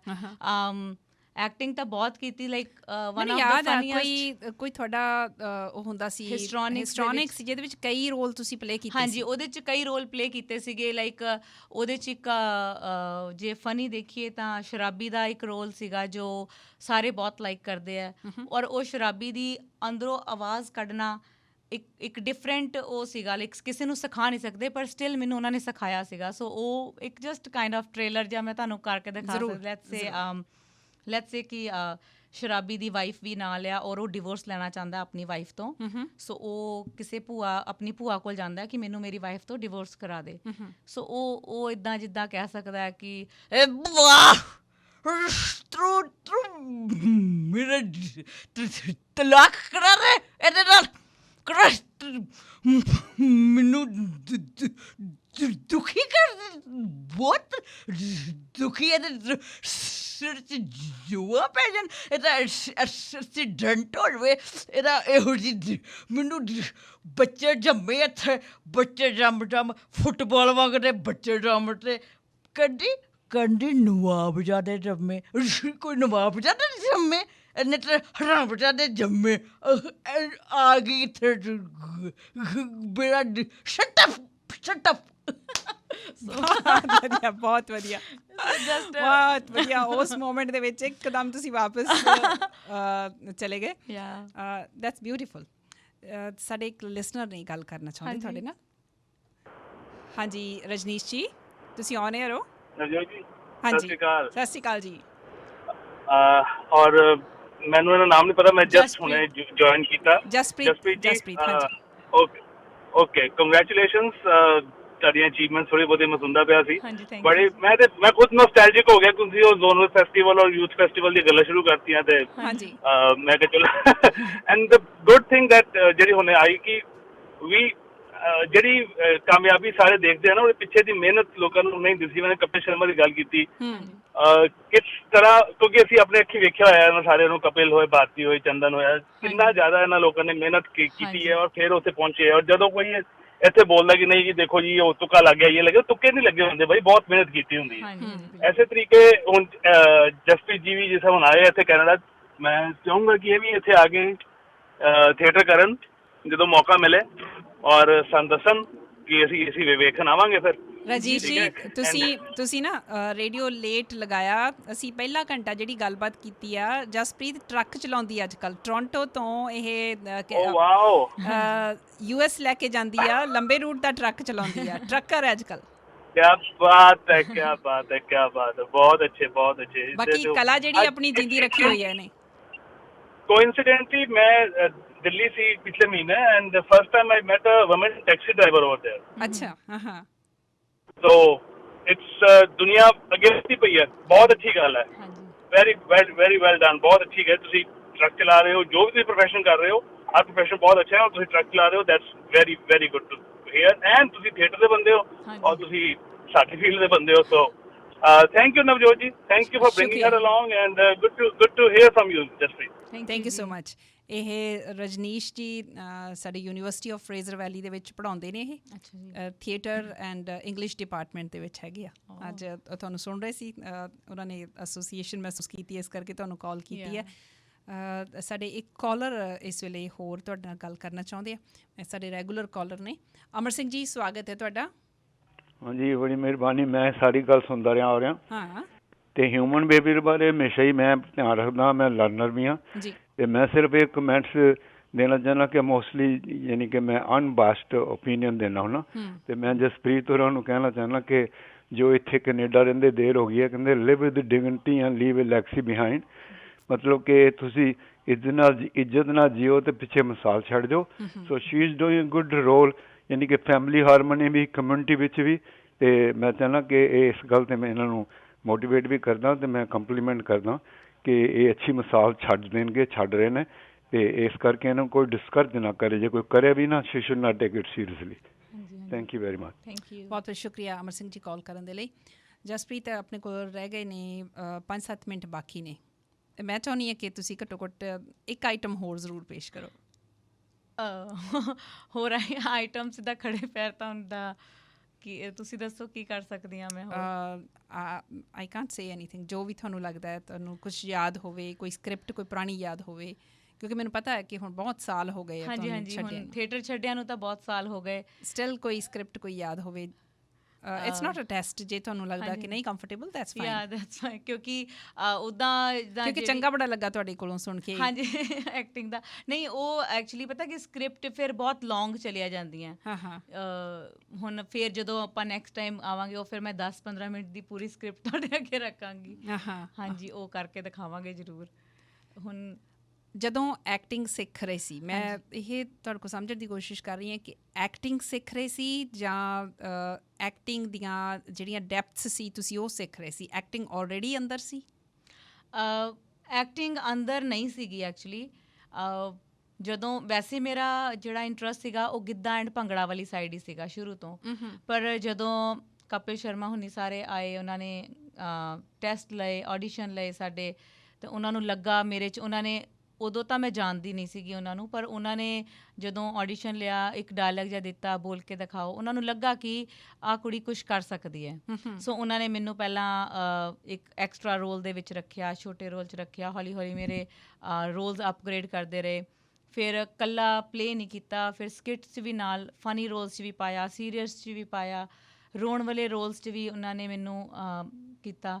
ਫਿਰ ਹਿਸਟਰੋਨਿਕਸ, ਜਿਹਦੇ ਵਿੱਚ ਇੱਕ ਹਿਸਟਰੋਨਿਕਸ ਦੇ ਵਿੱਚ ਮੈਂ 7-8 ਰੋਲਸ ਇਕੱਠੇ ਹੀ ਕਰਨੇ ਸੀਗੇ, ਉਹਦੇ ਲਈ ਟ੍ਰੇਨ ਕੀਤਾ। ਸੋ ਜਦੋਂ ਇੰਨਾ ਸਾਰਾ ਕੁਛ ਤੁਸੀਂ ਸਿੱਖ ਰਹੇ ਹੋ, ਔਰ ਉਹ ਵੀ ਕਪਿਲ ਸ਼ਰਮਾ ਵਰਗੇ ਬੰਦੇ ਤੋਂ ਸਿੱਖ ਰਹੇ ਹੋ, ਸੋ ਤੁਸੀਂ ਓਬਵੀਅਸਲੀ ਕਿੱਥੇ ਦੇ ਕਿੱਥੇ ਪਹੁੰਚ ਜਾਂਦੇ ਹੋ। ਸੋ ਟੈਲੈਂਟ ਆਪੇ ਹੀ ਤੁਹਾਡੇ ਅੰਦਰ ਬਿਲਡਅਪ ਹੋਣਾ ਸਟਾਰਟ ਹੋ ਗਿਆ। ਜਸਪ੍ਰੀਤ, ਜਦੋਂ ਕਦੇ ਇਕੱਲੇ ਹੁੰਦੇ ਹੋ ਤੁਸੀਂ, ਮੋਸਟ ਆਫ ਦਾ ਟਾਈਮ ਜਦੋਂ ਟਰੱਕ ਚਲਾ ਰਹੇ ਹੁੰਦੇ ਇਕੱਲੇ ਹੁੰਦੇ? ਹਾਂਜੀ। ਤੁਹਾਡੇ ਮਨ ਦੇ ਵਿੱਚ ਕਦੇ ਇਸ ਤਰ੍ਹਾਂ ਦੀ ਵੀ ਹੁੰਦਾ ਕਿ ਮੈਂ ਆਪਣੇ ਆਪ ਨਾਲ ਗੱਲਾਂ ਕਰ ਰਹੀ ਹਾਂ, ਸੈਲਫ ਟਾਕ ਚੱਲ ਰਹੀ ਆ? ਕਿਹੋ ਜਿਹੀ ਹੁੰਦੀ ਆ? ਕਿਹੋ ਜਿਹੀਆਂ ਗੱਲਾਂ ਆਪਣੇ ਆਪ ਨਾਲ ਕਰਦੇ ਹੋ? ਉਹ ਆਲਵੇਜ਼ ਹੀ ਹੁੰਦੀ ਆ, ਮੈਨੂੰ ਲੱਗਦਾ। ਕਦੀ ਕੋਈ ਸਵਾਲ ਆਪਣੇ ਆਪ ਨੂੰ ਕਦੇ ਪੁੱਛਦੇ ਹੋਵੋ? ਨਹੀਂ, ਸਵਾਲ ਤਾਂ ਨਹੀਂ, ਕਿਉਂਕਿ ਚਲੋ ਮੈਂ ਥੈਂਕਫੁਲ ਹਾਂ ਪਰਮਾਤਮਾ ਦੀ, ਮੈਨੂੰ ਸਭ ਕੁਛ ਦਿੱਤਾ, ਜੋ ਮੰਗਿਆ ਉਹ ਮਿਲਿਆ। ਪਰ ਜਿੱਦਾਂ ਹੈਗੇ ਤਾਂ ਅਸੀਂ ਹਿਊਮਨ ਬੀਂਗ ਆ ਨਾ, ਅੱਗੋਂ ਤੇ ਅੱਗੋਂ ਰੱਜਦੇ ਨਹੀਂ, ਅੱਗੋਂ ਤੇ ਅੱਗੋਂ ਸੋਚਦੇ ਰਹਿੰਦੇ ਹਾਂ ਸਾਨੂੰ ਆਹ ਵੀ ਮਿਲ ਜੇ, ਉਹ ਵੀ ਮਿਲ ਜੇ। ਸੋ ਬਸ ਇੱਦਾਂ ਹੀ ਫਿਊਚਰ ਪਲੈਨਿੰਗਸ ਆਪਣੇ ਆਪ ਨਾਲ ਹੀ ਕਰਦੀ ਰਹਿੰਦੀ ਹਾਂ। ਪਰ ਹੁਣ ਜਿੱਦਾਂ ਮੈਂ ਪਹਿਲਾਂ ਵੀ ਦੱਸਿਆ, ਪ੍ਰਾਇਰਟੀਜ਼ ਚੇਂਜ ਹੋ ਜਾਂਦੀਆਂ। ਹੁਣ ਆਪਣੇ ਆਪ ਬਾਰੇ ਕਦੀ ਸੋਚਿਆ ਹੀ ਨਹੀਂ, ਨਾ ਹੀ ਸੋਚਣ ਦਾ ਕਦੀ ਸੋਚਿਆ ਕਿ ਮੈਂ ਸੋਚਾਂ ਆਪਣੇ ਬਾਰੇ, ਕਿਉਂਕਿ ਹੁਣ ਬੱਚਿਆਂ ਦੇ ਫਿਊਚਰ ਬਾਰੇ, ਫੈਮਲੀਜ਼ ਬਾਰੇ ਬਸ ਇੱਦਾਂ ਹੀ ਸੋਚ ਕੇ ਇੱਦਾਂ ਹੀ ਜ਼ਿੰਦਗੀ ਲੰਘੀ ਜਾ ਰਹੀ ਹੈ ਕਿ ਹੁਣ ਇਹ ਹੈ ਕਿ ਉਹਨਾਂ ਦੀ ਲਾਈਫ ਸਕਸੈਸਫੁਲ ਹੋ ਜੇ। ਆਪਣਾ ਤਾਂ ਅਸੀਂ ਥੀਏਟਰ ਵੀ ਕਰ ਲਿਆ, ਫਨ ਵੀ ਕਰ ਲਿਆ, ਲਾਈਫ ਵੀ ਇੰਜੋਏ ਕਰ ਲਈ, ਪੈਸ਼ਨ ਵਾਲੀ ਜੌਬ ਵੀ ਕਰ ਰਹੇ ਹਾਂ। ਸੋ ਆਈ ਹੈਵ ਐਵਰੀਥਿੰਗ। ਜੋ ਸੋਚਿਆ ਸੀਗਾ ਉਹ ਸਭ ਕੁਝ ਪਰਮਾਤਮਾ ਹੌਲੀ ਹੌਲੀ ਦੇਈ ਜਾ ਰਿਹਾ। ਤੁਹਾਡੀ ਆਪਣੀ ਬੇਟੀ ਵੀ ਹੈ ਨਾ? ਹਾਂਜੀ। ਤੁਹਾਡਾ ਜਿਹੜਾ ਪੇਰੈਂਟਿੰਗ ਸਟਾਈਲ ਹੈ, ਮੈਂ ਥੋੜ੍ਹਾ ਜਿਹਾ ਉਹ ਸਮਝਣਾ ਕੋਸ਼ਿਸ਼ ਕਰ ਰਹੀ ਹਾਂ, ਉਹਨੂੰ ਸਮਝਣ ਦੀ ਕਿ ਪੇਰੈਂਟਿੰਗ ਸਟਾਈਲ ਕਿਹੋ ਜਿਹਾ ਹੈ as compare to your own parents. ਉਹ ਕਿਹੜੀਆਂ ਚੀਜ਼ਾਂ ਆ ਜਿਹੜੀਆਂ ਤੁਹਾਡੇ ਪੇਰੈਂਟਸ ਕਰਦੇ ਹੁੰਦੇ ਸੀ? ਹਾਂਜੀ। ਉਸ ਵੇਲੇ ਤੁਹਾਨੂੰ ਪਸੰਦ ਨਹੀਂ ਸੀ ਹੁੰਦੀਆਂ, ਪਰ ਤੁਸੀਂ ਵੀ ਉਹੀ ਕਰਦੇ ਹੋ। ਅਤੇ ਕੁਝ ਉਹ ਚੀਜ਼ਾਂ ਜਿਹੜੀਆਂ ਨਹੀਂ ਕਰਦੇ ਤੁਸੀਂ, ਖਾਸ ਕਰਕੇ ਆਪਣੇ ਪੇਰੈਂਟਿੰਗ ਸਟਾਈਲ ਦੇ ਵਿੱਚ ਇਨਕੋਰਪੋਰੇਟ ਕੀਤੀਆਂ? ਕਾਫੀ ਚੀਜ਼ਾਂ ਆ, ਕਿਉਂਕਿ ਜਦੋਂ ਇੱਕ ਨੋਰਮਲ ਕੁੜੀ ਮਾਂ ਬਣਦੀ ਹੈ ਨਾ, ਉਹਦੇ ਅੰਦਰ ਆਟੋਮੈਟਿਕਲੀ ਕਈ ਚੇਂਜਿਸ ਆ ਜਾਂਦੀਆਂ, ਔਰ ਉਹ ਕੋਈ ਚੇਂਜਿਸ ਸਿਖਾਉਂਦਾ ਨਹੀਂ, ਉਹ ਆਪੇ ਹੀ ਤੁਹਾਨੂੰ ਪਤਾ ਲੱਗ ਜਾਂਦਾ ਅਸੀਂ ਬੱਚਿਆਂ ਦੀ ਕਿੱਦਾਂ ਟੇਕ ਕੇਅਰ ਕਰਨੀ ਆ, ਕਿੱਦਾਂ ਕਰਨਾ। ਫਿਰ ਬਾਅਦ 'ਚ ਕਈ ਵਾਰੀ ਰਿਅਲਾਈਜ਼ ਹੁੰਦਾ ਅਸੀਂ ਬੱਚਿਆਂ ਨੂੰ ਤਾਂ ਟੋਕਦੇ, ਲੇਕਿਨ ਹੁਣ ਤਾਂ ਟਾਈਮ ਹੀ ਚੇਂਜ ਹੋ ਗਿਆ, ਹੁਣ ਤਾਂ ਟੈਕਨੋਲੋਜੀ ਦਾ ਜ਼ਮਾਨਾ ਆ ਗਿਆ, ਬੱਚੇ ਫੋਨਸ 'ਤੇ ਰਹਿੰਦੇ ਆ। ਸਾਡੀਆਂ ਮੰਮੀਆਂ ਤਾਂ ਸਾਨੂੰ ਇਹੀ ਕਿਹਾ ਪੜ੍ਹ ਲਓ ਕੁਛ ਕਰ ਲਓ, ਪਰ ਅੱਜ ਦੇ ਬੱਚਿਆਂ ਨੂੰ ਇਹ ਕਹਿਣਾ ਪੈਂਦਾ ਕਿ ਫੋਨ ਛੱਡ ਦਿਓ। ਸੋ ਲਾਈਕ ਟੋਕਣਾ ਤਾਂ ਪੈਂਦਾ ਹੀ ਆ ਬੱਚਿਆਂ ਨੂੰ। ਕਈ ਵਾਰੀ ਬੱਚੇ ਵੀ ਇਰੀਟੇਟ ਹੋ ਜਾਂਦੇ ਆ, ਪਰ ਫਿਰ ਸਮਝਾਈਦਾ ਆ ਕਿ ਉਹਨਾਂ ਦੇ ਫਾਇਦੇ ਲਈ ਅਸੀਂ ਕਹਿ ਰਹੇ ਹਾਂ। ਹੁੰਦਾ ਸਮਾਂ ਆਪਣਾ ਖਤਮ ਹੋ ਚੁੱਕਾ ਹਾਂਜੀ। ਲਗਭਗ। ਮੇਰੇ ਨਾਂ ਦਾ ਕੋਈ ਹੋਰ ਵੀ ਤੁਹਾਨੂੰ ਜਾਣਦਾ? ਨਵਜੋਤ ਢਿੱਲੋਂ, ਹਾਂਜੀ ਮੇਰੀ ਛੋਟੀ ਦਰਾਣੀ ਦਾ ਨਾਮ ਨਵਜੋਤ ਢਿੱਲੋਂ ਹੈ। ਆ ਜੋ ਉਹਨਾਂ ਨਾਲ ਗੱਲ ਕਰਦੇ ਹਾਂ। ਹੈਲੋ ਜੀ। ਹੈਲੋ, ਸਤਿ ਸ਼੍ਰੀ ਅਕਾਲ ਜੀ। ਸਤਿ ਸ਼੍ਰੀ ਅਕਾਲ। ਹਾਂਜੀ, ਪਹਿਲਾਂ ਤਾਂ ਮੈਂ ਇਹੀ ਦੱਸਣਾ ਚਾਹੁੰਦੀ ਹਾਂ, ਜਦੋਂ ਮੈਂ ਫੋਨ ਕੀਤਾ ਮੈਂ ਕਿਹਾ ਮੈਂ ਇੰਡੀਆਨਾ ਤੋਂ ਨਵਜੋਤ ਢਿੱਲੋਂ ਬੋਲਦੀ ਹਾਂ, ਤਾਂ ਉਹ ਸਾਹਮਣੇ ਵਾਲਾ ਹੈਰਾਨ ਹੋ ਗਿਆ, ਇਹ ਕਿੱਦਾਂ ਹੋ ਸਕਦਾ। ਨਵਜੋਤ ਢਿੱਲੋਂ ਨਾਲ ਗੱਲ ਕਰ ਰਹੀ ਹੈ। ਇਹ ਵੀ ਪਹਿਲੀ ਵਾਰੀ ਹੋਇਆ ਮੇਰੀ ਲਾਈਫ 'ਚ, ਵੀ ਪਹਿਲੀ ਵਾਰੀ ਹੋਇਆ। ਮੈਨੂੰ ਸਭ ਤੋਂ ਵਧੀਆ ਸ਼ੋਅ ਤਾਂ ਇਹ ਤਾਂ ਹੀ ਲੱਗਾ ਕਿਉਂਕਿ ਇਹ ਤੇ ਮੇਰੇ ਨਾਮ ਵਾਲਾ ਬੰਦਾ ਹੋਸਟ ਕਰਦਾ। ਬਹੁਤ ਬਹੁਤ ਸਵਾਗਤ ਹੈ ਐਂਡ ਸ਼ੁਕਰੀਆ ਤੁਸੀਂ ਕਾਲ ਕਰ ਰਹੇ ਹੋ। ਹਾਂਜੀ, ਥੈਂਕ ਯੂ ਸੋ ਮਚ। ਨਹੀਂ, ਮੈਂ ਮੰਮੀ ਗੱਲ ਕਰਕੇ ਹਟੇ, ਰੂਆ ਭਾਬੀ ਗੱਲ ਕਰਕੇ ਹਟੇ, ਤਾਂ ਮੰਮੀ ਨੂੰ ਲੱਗਾ ਕਿ ਜੋਤੀ ਕਿੱਦਾਂ ਪਿੱਛੇ ਰਹਿ ਜਾਵੇ, ਤੂੰ ਵੀ ਗੱਲ ਕਰ, ਕਹਿੰਦੇ ਤੂੰ ਵੀ ਕੁਛ ਬੋਲ। ਠੀਕ ਹੈ, ਚੰਗਾ ਕੀਤਾ ਤੁਸੀਂ ਆ ਗਏ। ਹਾਂਜੀ ਹਾਂਜੀ, ਮੰਮੀ ਨੂੰ ਲੱਗਾ ਕਿ ਏਦਾਂ ਨਾ ਹੋਵੇ ਕਿ ਮੇਰੀ ਇੱਕ ਨੋ ਪਿੱਛੇ ਰਹਿ ਜਾਵੇ। ਉਹ ਸਾਰਿਆਂ ਨੂੰ ਮੰਮੀ ਬਰਾਬਰ ਰੱਖਦੇ ਸਾਰਿਆਂ ਨੂੰ। ਹੋਰ ਹਾਂਜੀ, ਨਹੀਂ ਅਸੀਂ ਉਦੋਂ ਦੇ ਸੁਣ ਰਹੇ ਹਾਂ। ਅਸੀਂ we are all proud of ਭਾਬੀ, ਤੁਹਾਡੇ ਤੋਂ ਅਸੀਂ ਸਾਰੇ ਬਹੁਤ ਪ੍ਰਾਊਡ ਹਾਂ, ਹਨਾ, ਜੋ ਤੁਸੀਂ ਕਰ ਰਹੇ ਹਾਂ। ਹਾਂਜੀ, ਬਸ ਮੈਂ ਇਹੀ ਕਹਿਣਾ ਚਾਹੁੰਦੀ ਹਾਂ, ਆ ਜਾਓ ਹੁਣ ਛੇਤੀ ਇੰਡੀਆਨਾ ਗੇੜਾ ਲੈ ਕੇ, ਨਿਆਣੇ ਚਾਕਲੇਟ ਦੀ ਵੇਟ ਕਰਦੇ ਪਏ। ਨਵਜੋਤ ਢਿੱਲੋਂ ਜੀ, ਮੇਰੇ ਲਈ ਇਹ ਬਹੁਤ ਵੱਡਾ ਸਰਪ੍ਰਾਈਜ਼ ਸੀ ਕਿ ਨਵਜੋਤ ਢਿੱਲੋਂ ਨਾਲ ਵੀ ਕਦੇ ਮੇਰੀ ਗੱਲ ਹੋਏਗੀ। ਮੈਨੂੰ ਲੱਗਦਾ ਸੀ ਕਿ ਨਵਜੋਤ ਢਿੱਲੋਂ ਦੇ ਨਾਲ ਗੱਲ ਕਰਨ ਦੇ ਲਈ ਸਿਰਫ ਸ਼ੀਸ਼ਾ ਹੀ ਦੇਖਣਾ ਪੈਣਾ। ਨਹੀਂ, ਥੈਂਕਸ ਟੂ ਜਸਪ੍ਰੀਤ ਭਾਬੀ, ਜਸਪ੍ਰੀਤ ਢਿੱਲੋਂ ਜਿਹਨੇ ਨਵਜੋਤ ਢਿੱਲੋਂ ਨੂੰ ਨਵਜੋਤ ਢਿੱਲੋਂ ਨਾਲ ਮਿਲਾਇਆ। ਬਿਲਕੁਲ, thank you so much. Thank you ji, thank you. Jaspreet, ਬਹੁਤ ਵਧੀਆ ਲੱਗਾ ਗੱਲਾਂ ਕਰਕੇ ਤੁਹਾਡੇ ਨਾਲ, ਅਤੇ ਮੈਂ ਇਸ ਗੱਲ ਦੀ ਮੈਨੂੰ ਉਮੀਦ ਹੈ ਕਿ ਅੱਜ ਜਿਹੜੀ ਤੁਸੀਂ ਆਪਣੀ ਟਰੱਕਿੰਗ ਵਾਲੀ ਖਾਸ ਤੌਰ 'ਤੇ ਜਿਹੜੀ ਸਟੋਰੀ ਸੁਣਾਈ ਹੈ, ਬਹੁਤ ਸਾਰੀਆਂ ਸਾਡੀਆਂ ਕੁੜੀਆਂ ਹੋਣਗੀਆਂ, ਬਹੁਤ ਸਾਰੀਆਂ ਲੇਡੀਜ਼ ਹੋਣਗੀਆਂ ਜਿਹੜੀਆਂ ਅੱਜ ਇਹ ਗੱਲ ਮਹਿਸੂਸ ਕਰਨਗੀਆਂ ਕਿ ਕੋਈ ਇਹੋ ਜਿਹਾ ਏਰੀਆ ਵੀ ਹੈਗਾ ਜਿਹਨੂੰ ਅਸੀਂ ਐਕਸਪਲੋਰ ਨਹੀਂ ਕੀਤਾ ਜਾਂ ਹਾਲੇ ਤੱਕ ਅਸੀਂ ਘੱਟ ਐਕਸਪਲੋਰ ਕੀਤਾ ਹੈ। ਬਾਕੀ ਜਿੰਨੇ ਮੇਲਸ ਸੁਣ ਰਹੇ ਨੇ, ਆਦਮੀ ਸੁਣ ਰਹੇ ਨੇ, ਜਿਵੇਂ ਗਗਨ ਸਿੰਘ ਹੁਣੀ ਬਹੁਤ ਵਧੀਆ ਗੱਲ ਕਰਕੇ ਗਏ ਆ, ਕਹਿੰਦੇ ਕਿ ਅਸੀਂ ਸੋਚਦੇ ਹਾਂ ਕਿ ਬਹੁਤ ਔਖਾ ਕੰਮ ਹੈ ਜਿਹੜਾ ਅਸੀਂ ਕਰ ਰਹੇ ਹਾਂ, ਪਰ ਜਿਸ ਐਂਗਲ ਤੋਂ ਜਸਪ੍ਰੀਤ ਦੇਖ ਰਹੀ ਹੈ ਜਾਂ ਦਿਖਾ ਰਹੀ ਹੈ, ਇਹ ਸ਼ਾਇਦ ਨਜ਼ਰੀਆ ਬਦਲਣ ਦੀ ਵੀ ਗੱਲ ਹੈਗੀ ਆ, ਸੌਖਾ ਹੋਰ ਹੋ ਸਕਦਾ। ਇੱਕ ਜਿਹੜੀ ਗੱਲ ਗਗਨ ਹੁਣੀ ਹੋਰ ਕਹਿ ਕੇ ਗਏ ਆ, ਹਰਪ੍ਰੀਤ ਸੇਖਾ ਉਹਨਾਂ ਦਾ ਸੁਨੇਹਾ ਮੈਂ ਤੁਹਾਨੂੰ ਫਿਰ ਰਿਪੀਟ ਕਰ ਰਹੀ ਹਾਂ। ਸਾਡੇ ਕੋਲੋਂ ਸੁਨੇਹਾ ਇਹੀ ਤੁਸੀਂ ਲੈ ਕੇ ਜਾਇਓ ਕਿ ਆਪਣਾ ਜਰਨਲ ਜ਼ਰੂਰ ਲਿਖਣਾ ਤੁਸੀਂ ਸ਼ੁਰੂ ਕਰੋ। ਕਦੇ ਮੌਕਾ ਮਿਲਿਆ ਤਾਂ ਤੁਹਾਡਾ ਉਹ ਜਿਹੜਾ ਟਰੱਕਿੰਗ ਦਾ ਸਫ਼ਰ ਹੈ, ਉਹਦੇ ਤਜਰਬੇ, ਕਿਉਂਕਿ ਆਪਾਂ ਭੁੱਲ ਜਾਂਦੇ ਹਾਂ, ਸਾਡੀ ਮੈਮਰੀ ਬਹੁਤ ਸ਼ਾਰਟ ਹੁੰਦੀ ਹੈਗੀ ਆ, ਉਹ ਜਿਹੜੇ ਤਜਰਬੇ ਨੇ ਉਹਦੇ ਬਾਰੇ ਤੁਸੀਂ ਲਿਖਿਓ ਜ਼ਰੂਰ। ਇਹ ਅੱਜ ਦਾ ਸਮਝ ਲਓ ਕਿ ਟੇਕ ਅਵੇ ਮੈਸੇਜ ਇਹੀ ਹੈ। ਹਾਂਜੀ, ਤੁਹਾਡਾ ਕੀ ਸੁਨੇਹਾ ਅਖੀਰ 'ਚ ਕੀ ਕਹੋਗੇ? ਮੈਂ ਸਾਰਿਆਂ ਨੂੰ ਇਹੀ ਕਹਿਣਾ ਚਾਹਾਂਗੀ ਕਿ ਜੋ ਵੀ ਤੁਹਾਡੇ ਦਿਲ 'ਚ ਹੁੰਦਾ, ਜੋ ਤੁਸੀਂ ਸੋਚਦੇ ਆ ਕਿ ਅਸੀਂ ਆਹ ਵਾਲੇ ਫੀਲਡ 'ਚ ਜਾ ਕੇ ਦੇਖੀਏ ਜਾਂ ਉਹ ਫੀਲਡ 'ਚ, ਹਰੇਕ ਦੀ ਆਪਣੇ ਆਪਣੇ ਚੋਇਸਿਸ ਆ, ਆਪਣੇ ਆਪਣੀ ਡਿਜ਼ਾਇਰਸ ਆ, ਥਿੰਕਿੰਗਸ ਆ, ਉਸ ਹਿਸਾਬ ਦੇ ਨਾਲ ਜ਼ਰੂਰ ਤੁਸੀਂ ਆਪਣੇ ਡਰੀਮਸ ਪੂਰੇ ਕਰਨ ਦੀ ਕੋਸ਼ਿਸ਼ ਕਰੋ, ਕਿਉਂਕਿ you just have one life. So ਜ਼ਰੂਰ ਕੋਸ਼ਿਸ਼ ਕਰੋ ਕਿ ਆਪਣੇ ਸਾਰੇ ਖੁਸ਼ੀਆਂ, ਸਾਰੇ ਉਹ ਆਪਣੀ ਜੋ ਤੁਹਾਡੇ ਦਿਲ ਨੂੰ ਸਕੂਨ ਦੇਣ ਵਾਲੇ ਕੰਮ ਹੈ ਨਾ, ਉਹ ਜ਼ਰੂਰ ਇਸੇ ਲਾਈਫ 'ਚ ਹੀ ਹੋ ਜਾਣ। ਅੱਜ ਮੀਡੀਆ ਦੇ ਵਿੱਚ ਐਂਟਰੀ ਤੁਸੀਂ ਕਰ ਲਈ ਹੈ ਆਲਰੇਡੀ? ਬਿਲਕੁਲ ਕਰ ਲਈ ਹੈ। ਸੋ ਮੇਰਾ ਵੀ ਨੈਕਸਟ ਡਰੀਮ ਮੇਰਾ ਇਹੀ ਹੈ ਕਿ ਜਿੱਦਾਂ ਨਵਜੋਤ ਮੈਮ ਉੱਥੇ ਬੈਠ ਕੇ ਮੈਨੂੰ ਹੋਸਟ ਕਰ ਰਿਹਾ, ਮੈਨੂੰ ਇਹ ਮੇਰੀ ਇੰਟਰਵਿਊ ਲੈ ਰਿਹਾ, ਮੈਂ ਵੀ ਕਦੀ ਕਿਸੇ ਦੀ ਇੱਦਾਂ ਇੰਟਰਵਿਊ ਲਵਾਂ। ਮੈਨੂੰ ਜ਼ਰੂਰ ਬੁਲਾਇਓ। ਬਿਲਕੁਲ।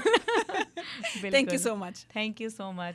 ਅੱਜ ਦੇ ਇਸ ਪ੍ਰੋਗਰਾਮ ਦੇ ਵਿੱਚ ਜਸਪ੍ਰੀਤ ਢਿੱਲੋਂ ਦੇ ਨਾਲ ਇੰਨੀ ਹੀ ਗੱਲਬਾਤ।